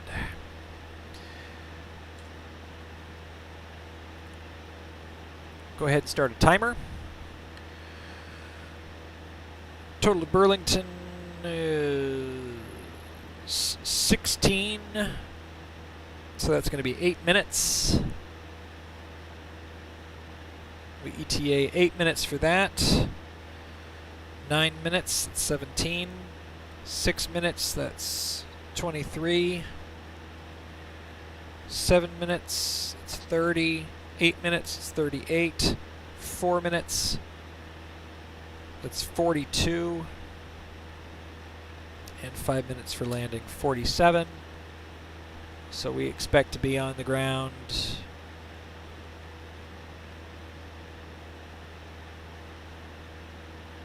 .041421 1221 ETA 1221.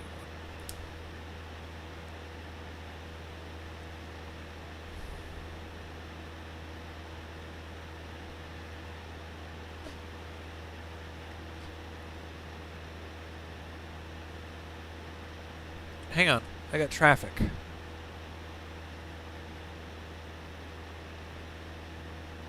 All right.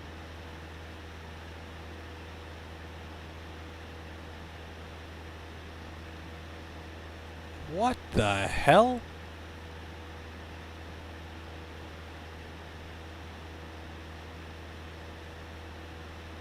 Are those military? What is that?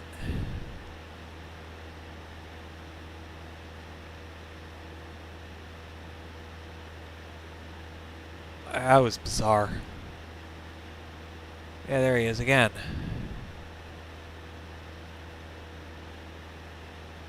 Okay.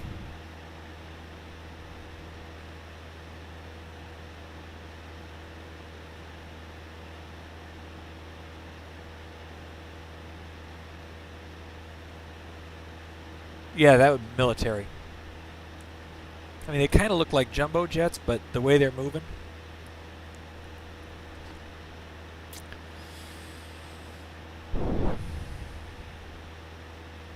I think those are the pointy ones.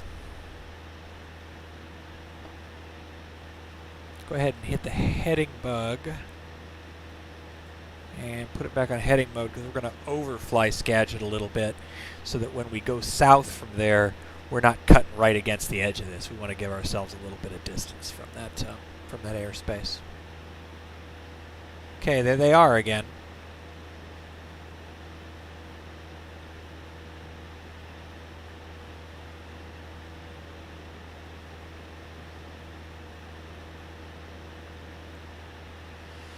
Freaky.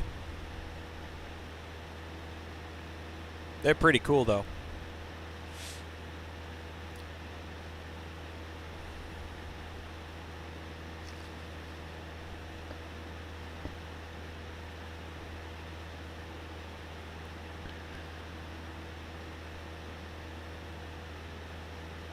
I'm going to go ahead and pick up flight following.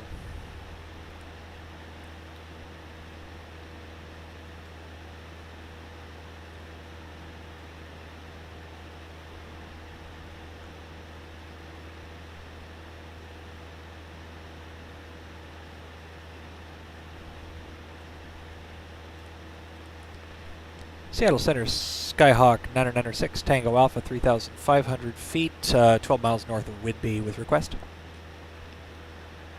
Number 996 Tango Alpha, Seattle Center, squawk 0737. 0737 for 6 Tango Alpha.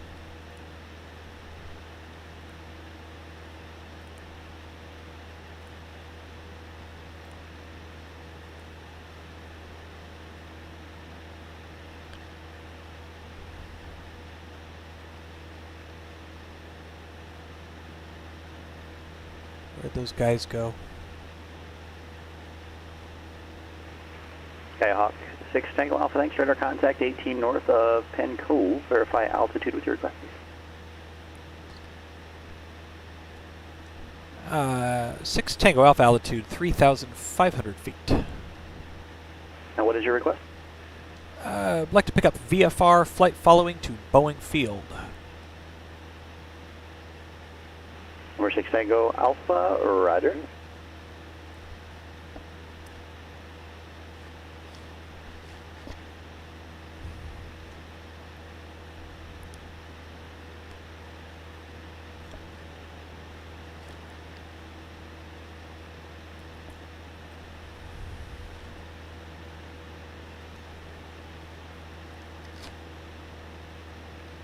It's Anacortes down there, I think.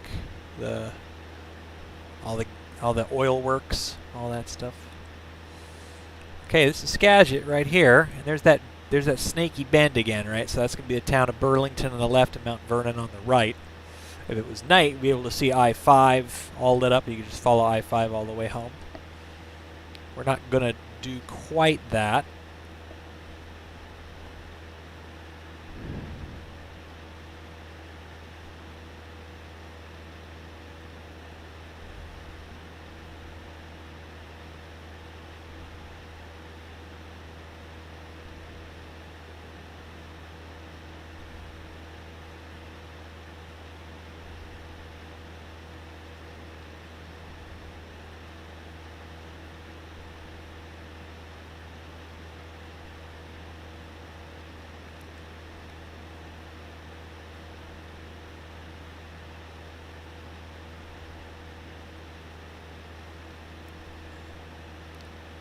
Gotta let the lady know where I am, right?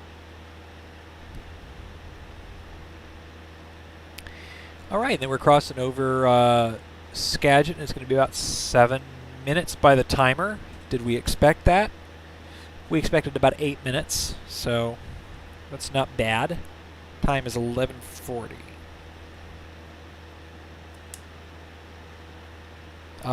Next is West Beam KWO. That's turning 164, which is going to be 149er.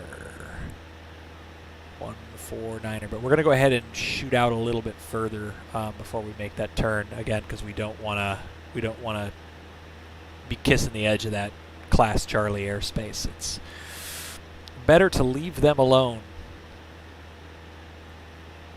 Sup, Havlin? Frame rate's good today. I figured out the problem last time. It was just my tablet mirroring software was mucking up my frame rate. All good today. Are we over Skagit? Yes, we are! Good year!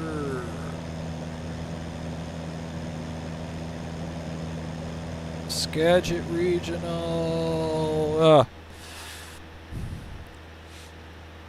That's called pilotage.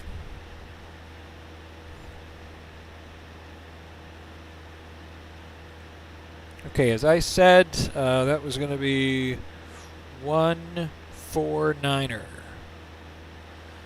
Let's try it.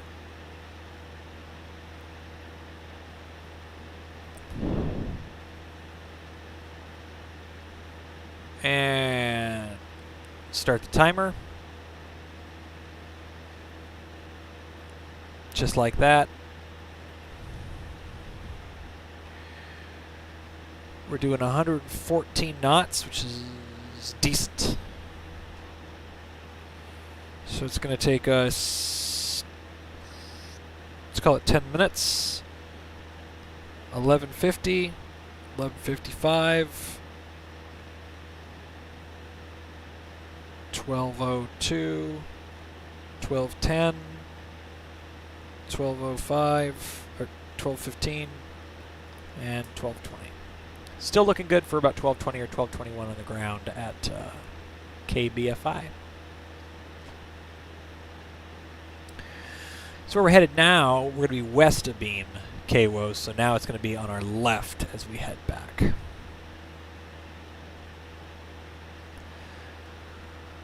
Ooh. We've run our cruise checklist already. We're doing pretty good. Fuel flow is in the green. Oil pressure, oil temperature is good. EGT and VAC are okay. Still plenty of fuel and burning 8.2 an hour. Not too shabby. I think it's time for a drink.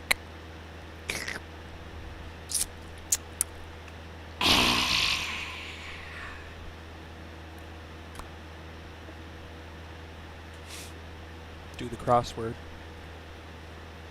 Don't do that.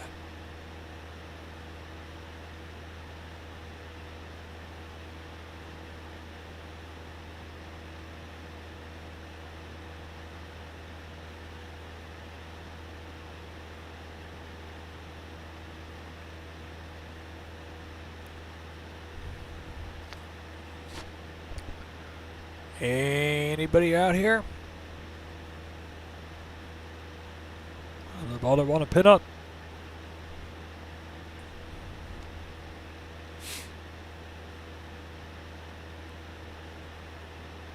Oh, fun! We're actually going to go a different route. We're going to go. We're going to kick out to Langley, and then Kingston, and then home. That's cool. I'm happy about that. That's kind of a different route than I normally do. I normally go by Monroe and Duval and all that, but I actually am going to go by. I'm going to go Whidbey, and then Kingston, and then Blake Island, and then use the Blake arrival. When we get back, though, question is the Blake arrival valid on north? No, there's Vashon for north arrival, and then Blake arrival for 32 left. Let's get the weather at KWO and see how we're doing there. 135675. Oh, look, it's already plugged in there. Friday harbor weather. Wind calm. That's Friday harbor. More than No. 10. Sky clear. Temperature 14. Dew point -15. Altimeter 2992. 35625. Arlington Muni weather. Wind calm. Visibility more than 10. Sky clear. Temperature 14. Number 6, Dew Tango point Alpha, contact -15. Seattle approach 120.4. Altimeter 2992. 120.4 for 6 Tango Alpha.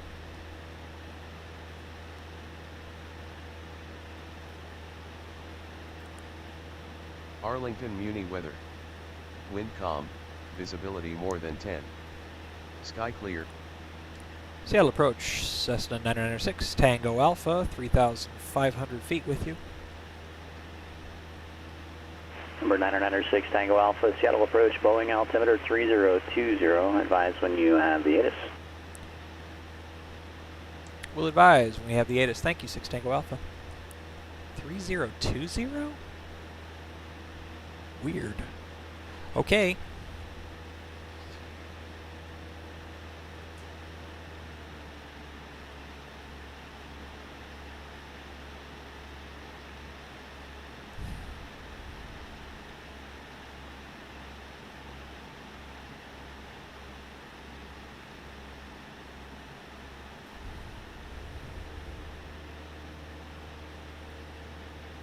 That was a really, really big difference.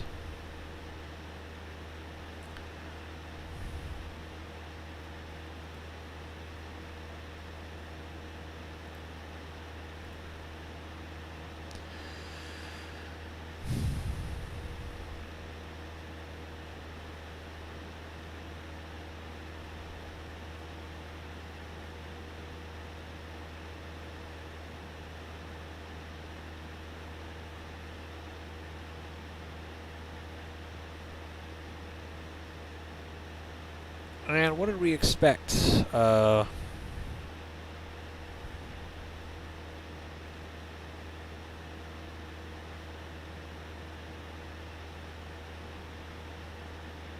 expected about 10 minutes on the timer, so about halfway there now. I'd say that's pretty accurate. I think that might be it coming up on the... Nope. Let's just keep rolling along.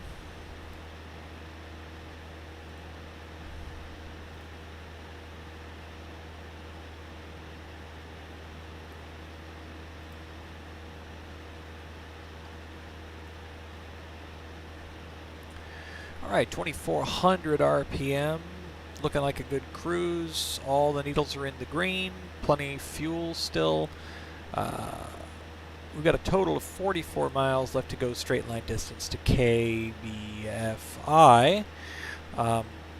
As we mentioned, the intention here is once we cross west abeam of Kwo, we're going to make ourselves a right turn. We're going to overfly Langley on the island of Whidbey, and then overfly Whidbey, and then excuse me, and then overfly the town of Kingston, which is a good VFR checkpoint for us.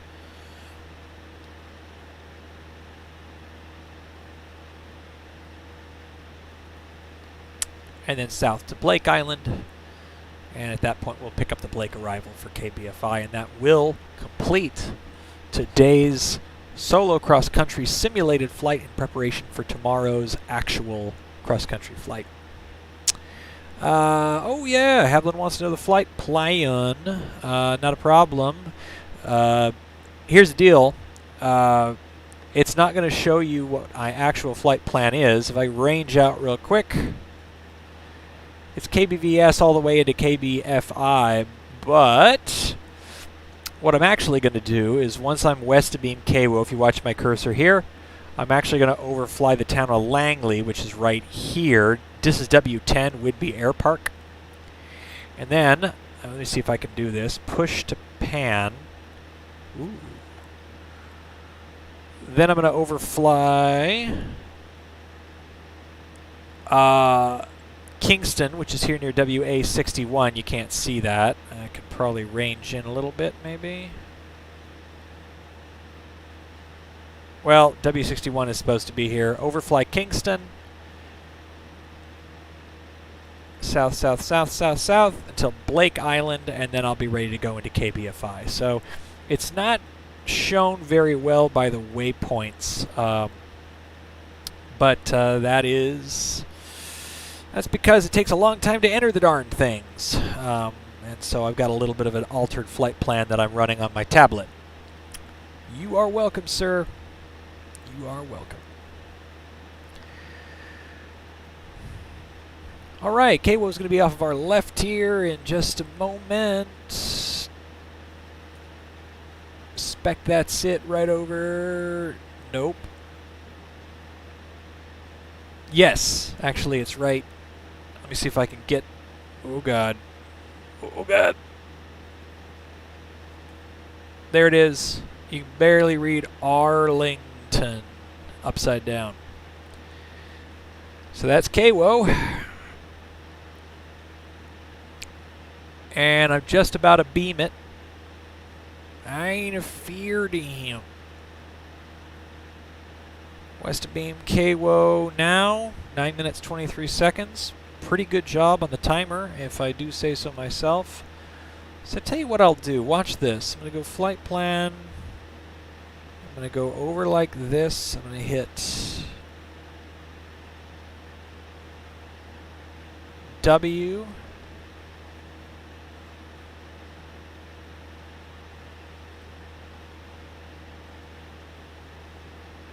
And I'll put that in between us and Kbfi. Direct W10. Flight plan off. All right, there we go. Now we turn 149. No, we don't turn 149. We turn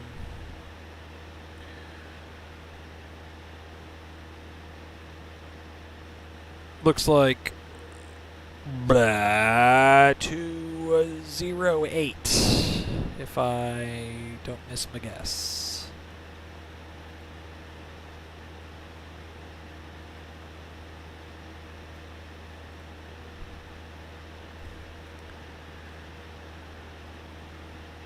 And we're doing this so that we don't blow through Payne Field's airspace, because that's what we don't want to do. We can overfly it if we want to, but the last time I did that, I got a little bit close up with an Embraer jet, and that was the real world, not the sim world. So it's a little nerve-wracking.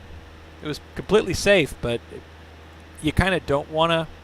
You don't want to do that if you can help it. Okay, so it's going to be 5 minutes to Langley. Probably more like 6 minutes. Let's call it 6 minutes to Langley. So let's see. 6 minutes to Langley, 7 minutes to Kingston, that's 13. 8 minutes to Blake Island, it's 21 minutes. Another 4 minutes to Kbfi is 25 minutes. And 30 minutes for, or 5 more minutes for landing. 53 plus 3. It's 23 minutes past the hour. So we're a little bit behind schedule. ETA 12:23 now. ETA 12:23. ETA 12:23.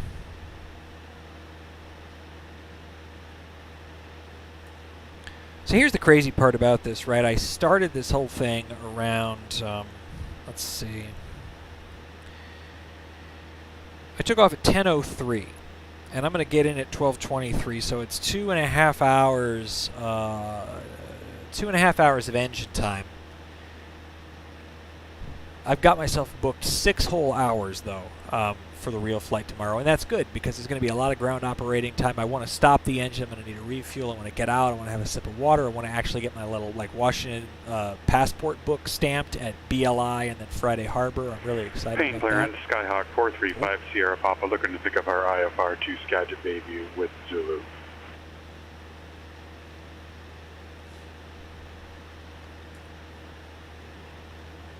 Number 435 Sierra Papa, pain clearance on request, am I?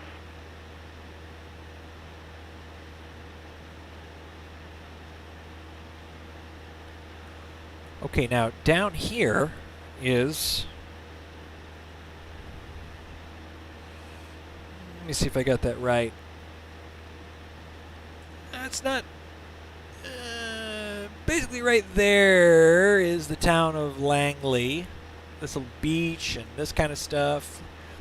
It's beautiful. I love the town of Langley. We have a blast when we go there.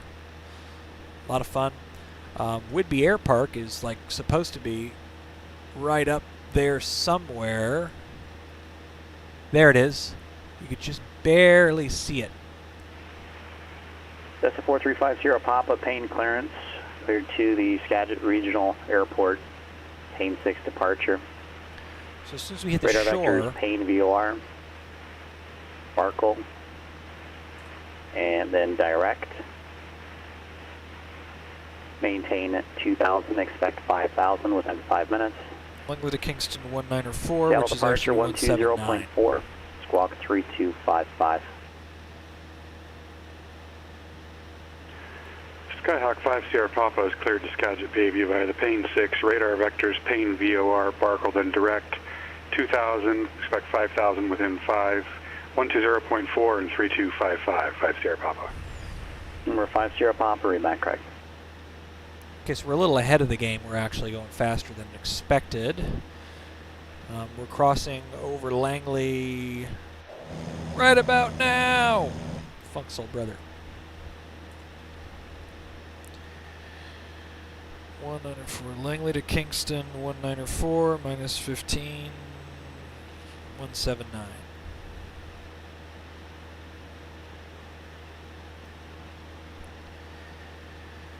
Off we go, and we should be pointing right over there-ish. That's going to be the town of Kingston.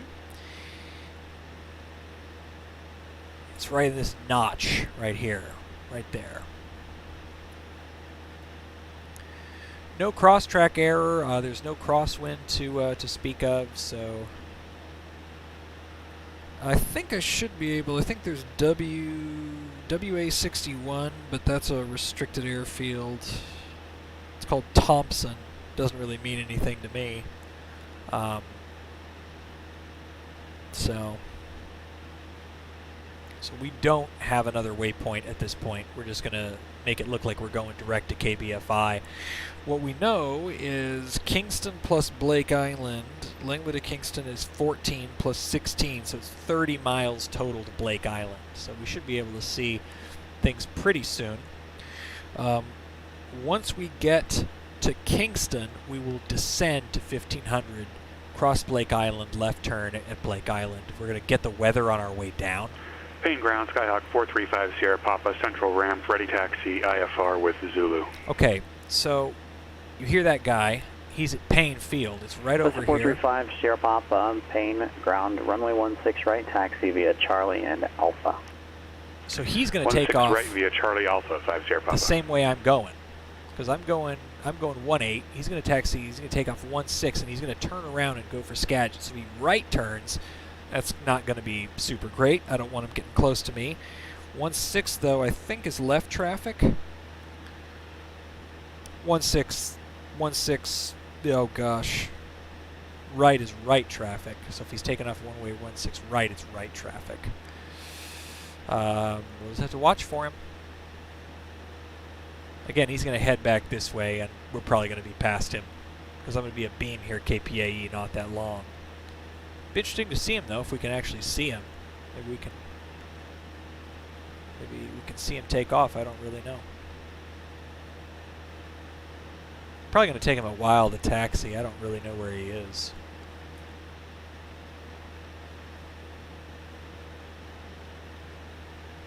I gotta, like, look around my strut.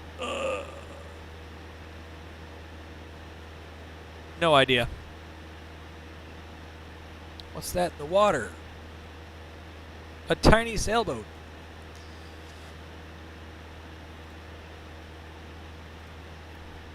Okay, so do a little bit of pilotage here, a little bit of orientation as to where we are. So we know that we're headed 180. To our left is going to be Payne Field, so that's east of us. To the west of us, the other landmass is first Whidbey Island that we've actually passed over, excuse me, and then it's going to be Hansville, Port Gamble past that, and the Hood Canal Bridge on the right. So that's going to be Hood Canal. This is the Puget Sound.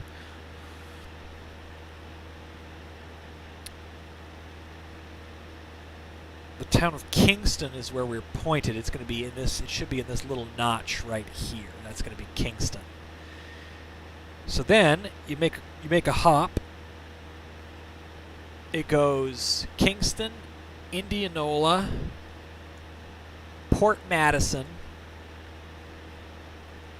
Winslow, and then Blake Island, which I'm gonna really zoom in and try to see it. Blake Island is right there, I think. I think that's Blake Island, and then it's Vashon right past it. So I think I've got that right. Maybe, don't know. Still haven't seen Buddy take off yet, but I do think I may see his lights now. Let's go take a look.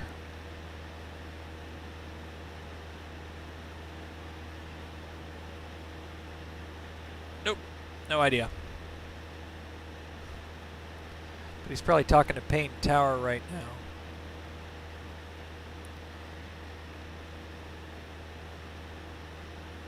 Alright, we're 8 minutes and 37 seconds in on what we figured was going to be about 7 minutes. Huh. To Kingston. Payne Tower, Skyhawk 435 Sierra Papa, holding short 16 right IFR. 16 right. 435 Sierra Papa, Payne Tower, fly runway heading, runway 16 right, cleared for takeoff. Okay. Runway heading, clear for takeoff 16 right, 5 Sierra Papa. He's going to fly 16 right, so we know that he's headed in our direction. He's off of our left, and he's a Skyhawk. He's slow. He's not a jet. He's not going to come screaming past us. So I think we're pretty good. He said he had information Zulu. In Pilot Edge lingo, that means he has custom weather enabled in his simulator. So if he's doing IFR, he probably has really bad weather. He's got like low cloud decks, maybe some precipitation. Probably nothing bigger than that. A Skyhawk doesn't have de-icing equipment usually. So I don't expect that he's dealing with thunderstorms or anything, but we won't expect him to see us. So we're kind of hoping that we'll get a little bit of help here. But I want to keep my eye out for him. If we can see anything, that'd be great. You see any lights? I don't see anything.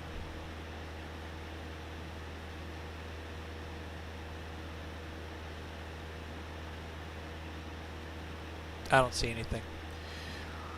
All right, so we're nearly over Kingston. That's going to be this first lobe of these two lobes here. That's going to be Kingston. And then we're going to go ahead and turn for Blake Island. And at that point, we're going to start our descent. It's going to be 16 miles from Kingston to Blake Island. It's going to be a heading of 164. Sorry.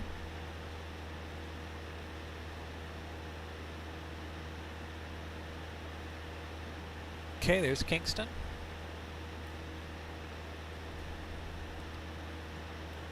One 164. Number 5 Sierra Papa, contact Seattle departure. Seattle departure, 5 Sierra Papa. Okay, we're doing 112 knots. We're going to departure Sky 5 Sierra Papa is 1.7, climbing 2,000. We want to get Seattle down. departure, stay full call time, please. We want to get down to Skyhawk 435 Sierra Papa is 1.8, climbing 2,000, runway 2,009 minutes. Number 435 Sierra Papa, Seattle departure, radar contact, turn left heading is 080, climb and maintain 4,000. 080, he's going to turn left. left. 080, climb and maintain 4,000, Kayak 5 Sierra Papa. Okay, we're safe. He's turning left. He's not a factor anymore. So, I've set altitude 1500, vertical speed mode 1, 2, 3, and back the throttle off. And descent checklist. So, power as required, mixture as required. So we're going to be going below 3,000. So we're going to enrich the mixture. ATIS AWAS received and altimeter set. Let's go ahead and get the weather for Boeing Field 12775.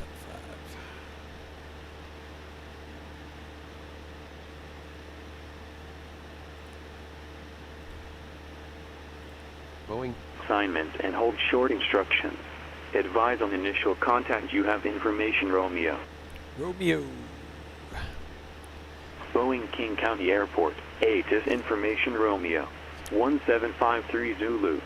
Wind 190 at 5. Visibility 10. Ceiling 2,900 broken. 3,600 broken. 7,500 overcast. Temperature 11. Dew point 6. Altimeter 3020. Arriving and departing runways 14 left, 14 right. Visual approaches in use. Number 5 Sierra Papa, turn left heading 350, climb and maintain 5,000. Seattle International. Left 350, climb and maintain 5,000, Kayak 5 Sierra Papa.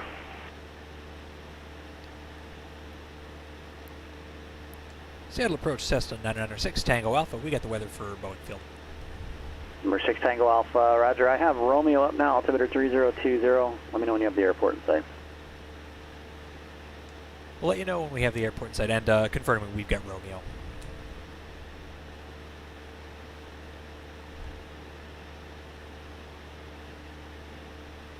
Alright, so we know it's 14 left, 14 right, so I'm checking my documentation, and I know that the procedures for Kbfi south arrival, runway 14, is the Blake. So we want to get ready on 12060. 2060. And we have 1219, which is Boeing ground, already dialed in to COM 2, so we're actually looking pretty good on all that. Blake Island is right here, so looks like about 10 miles away. We're continuing our descent, nice and stable, 110 on speed, mixture is rich. We're looking really good. Let's make sure we finished our descent checklist. Power is required, mixture is required. Yep, ATIS AWAS received, altimeter set 3020. We got that. CDI FMS and GPS review and brief. So what we're going to do, I'm going to wait till we hit Blake Island, then I'll hit direct Kbfi. When we call in, let them know where we are. They're going to go ahead and clear us for the Blake arrival. It's going to be a left turn. We're going to expect fly eastbound, report over the north end of Lincoln Park. We're looking for 1,500 altitude over Lincoln Park. Air Force 412 Albuquerque Center, descend via the Hyder 1 arrival, runway 7 right. No, I guess it's runway 25 left transition on. Descend via the Hyder 1 arrival, runway 25 left transition, altimeter 2980. So Winslow which is what we're going to be heading over. This is Bainbridge Island. This is 25 left. This is Bainbridge that we're over. Winslow is going to be a town that's just in the sort of the really long cut right here. So that's going to be our last sort of visual. Number 6 Tango Alpha VFR traffic 12 o'clock and 3 miles westbound. Altitude indicating 2,300. Type unknown altitude unverified. Not talking to me.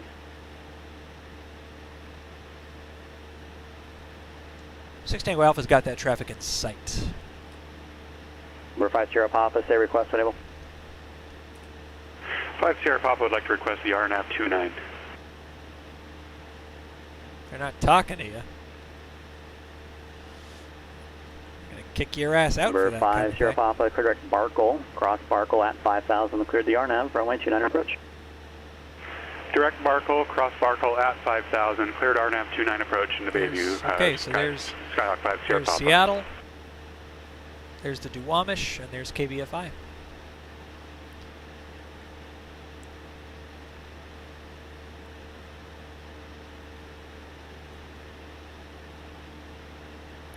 Seattle approach 6 Tango Alpha, 996. Tango Alpha has got Boeing field in sight. Number 6 Tango Alpha, roger. Expect runway 14 right.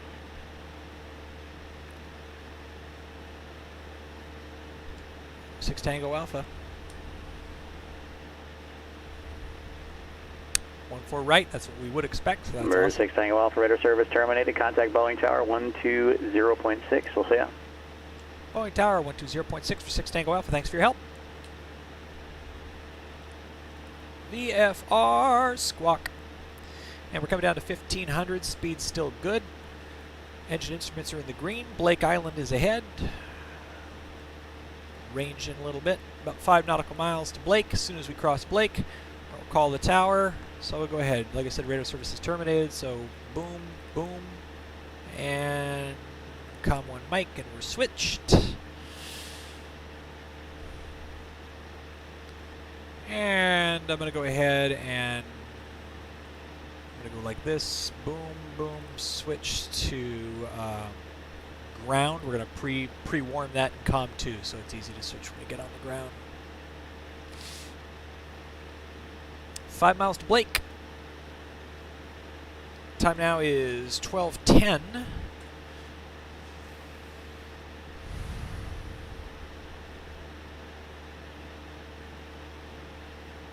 And estimated on the ground 12:23. I think we'll probably be able to beat that. I think we'll be able to get on the ground by 12:20. Probably not 12:15. That's probably a little bit optimistic, but I think I can probably have the engine off and stowed by 12:20. Time for some lunch. Blake Island.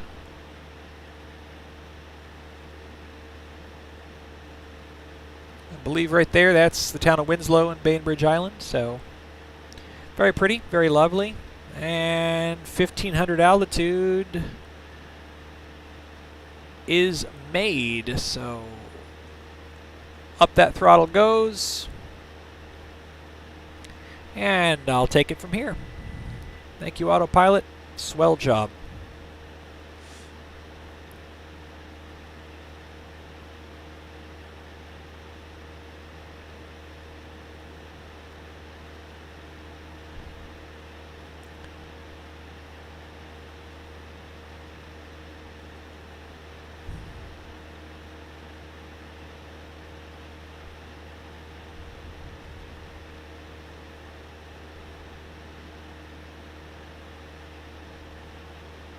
Alright, so what we know is that until they call us back by tail number, we're not going to be able to enter their airspace over here. So I'm going to start that left turn, but I'll expect to do a full 360 if I don't get a response and don't get cleared quickly. So that's going to be my backup plan if I need it.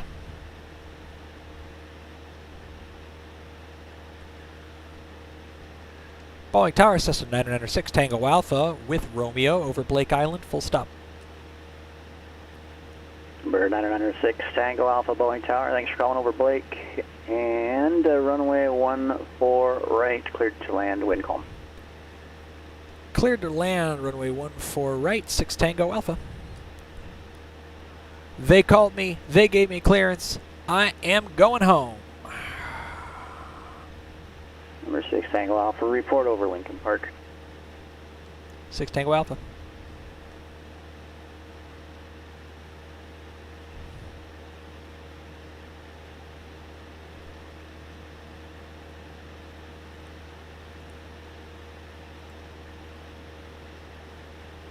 And we know it's 135 for the runway, so we're going to bug that heading. That's good for us to have. We want to stay at 1500 as we go over Lincoln Park.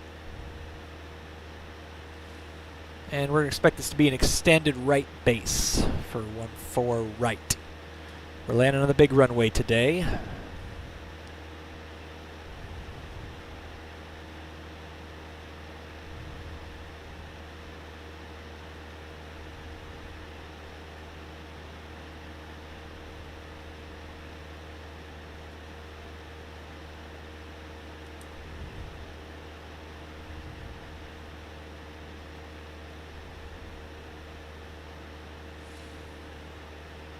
Yeah, I can feel a little fatigue, you know. This is a long flight. It's 2.5 hours sitting in this seat without getting out or anything. So I'm going to be really happy to be able to get out, stretch my legs, you know, hit the head, that kind of thing when I'm flying for real tomorrow. Really excited about that.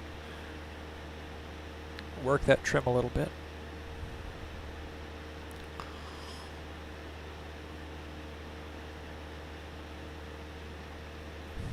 Let's get rid of that timer. That's not important right now.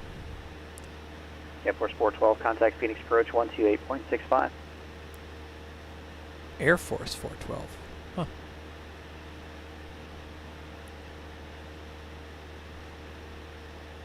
Boeing Tower, November 996, Tango Alpha reporting over Lincoln Park. Number 6 Tango Alpha, roger, thank you. Flagstaff Ground, good afternoon. Walker 380, Florida John Wayne with India.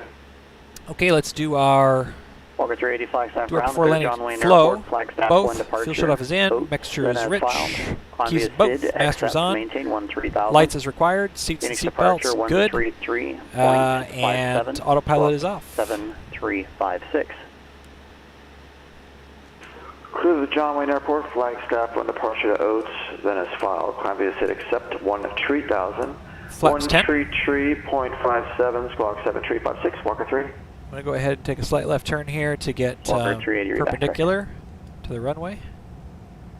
Phoenix approach, Canforce 412, 15,500.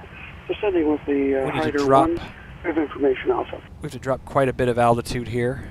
Canforce 412, Phoenix approach, thanks for alpha, altimeter 2980, expect vector visual approach, runway 25 left. 2980 for the visual 25 left, Canforce 412. Okay, now we're at pattern. I'm going to go ahead and go flaps 2. And we're below pattern. 14 right is in sight off the 2 o'clock. Number 5 Sierra Papa, contact Seattle Center 126.6. 126.6, 5 Sierra Papa.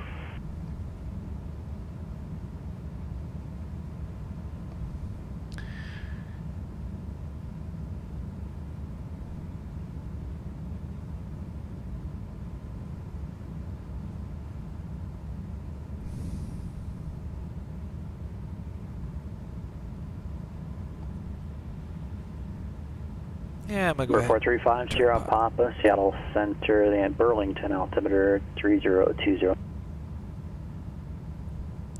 Still even just a little early. You gotta pass the train tracks before you turn, it looks like. Now we're a little low. It seriously looks like it's got 3 runways, doesn't it? It doesn't. That is a lie.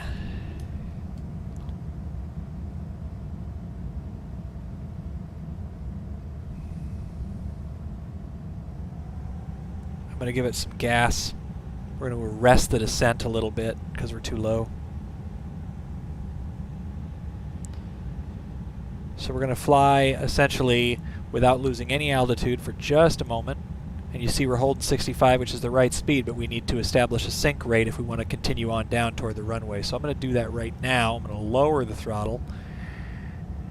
And to keep 65, I got to put my nose down. So there's that sync we're looking for. We're still a little bit low, but I feel comfortable finishing up with it. I think it's good. Wind's fairly light. He called wind calm. Okay, I'm going to put that nose down a little bit. Try to get closer to 65 knots. This is decent. I still think it's a tad low, but speed is great. Right where we want it to be. We're on center line, 14 right, coming home. Obstacles are cleared. We're over the threshold. I'm going to point the nose. I'm going to go idle. This is going to be a little steep. This is going to be a little bit steep coming in, but we're going to watch out to the end of the runway.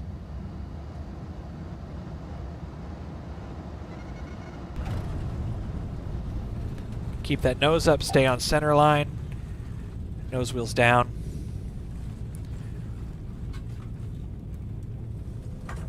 Number 6 Tango Alpha, safety. We're parking at Galvin, 6 Tango Alpha. Number 6 Tango Alpha left, Alpha 4, cross runway 14 left, and join Alpha to the ramp. Monitor ground point 9er on the other side. Have a great day. Off at Alpha 4, cross 14 left, join Alpha, contact ground point 9er. Thanks for your help, 6 Tango Alpha.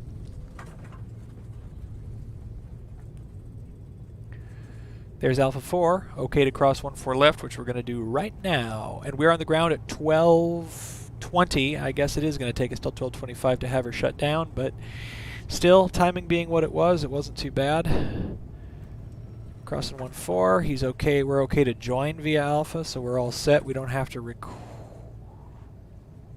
request. He said monitor ground, so we're clear to go all the way. So I'm going to go ahead and just finish up really quick. Abbreviated flaps up. Takeoff, trim, lean, mixture, lights, landing and strobe off. Let's go. And I got 121.9, I got ground. 50 Pop, I've got no traffic observed between you and the airport. Report cancellation of IFR or missed approach airborne on this frequency. You can cancel on the ground within 5 minutes of landing on 122.2. Frequency change approved. Thanks, dude. Appreciate that. I am feeling a little tired because it's been 2.5 hours nonstop with no breaks, but I did it, and I greased that landing. That was a good one. Came in a little low to the start, and then I think my glide path, I was a little high on glide path there at short final, but was able to keep it center line. Mains, then nose.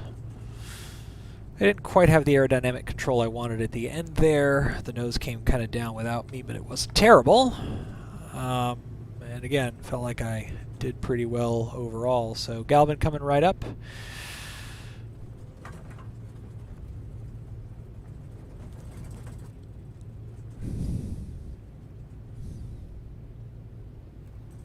Time is 12:21.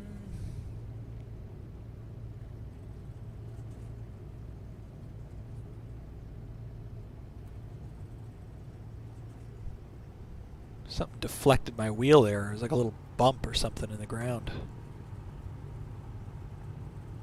Fascinating. It's kind of odd they chose to model that, but okay.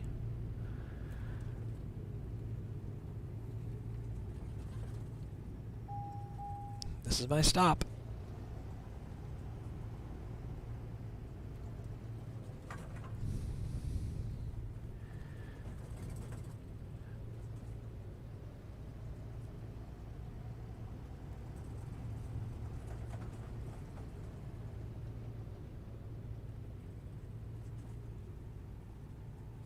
I should have had my plate out when taxiing. That is a check ride worthy maneuver. Right. Shut down. Avionics master switch. Let's take a note of the time. 12:22. That's when we're on the ground. Click. Avionics master switch off. Electric cliff off except beacon. Throttle to idle. Mixture to idle cutoff. Keys to off, master off, pull the keys, pull the radio,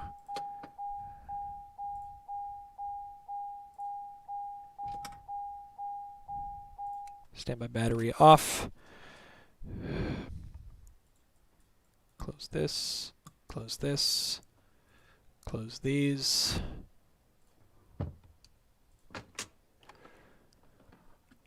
And on go the RBFs, the chocks, and the tie downs.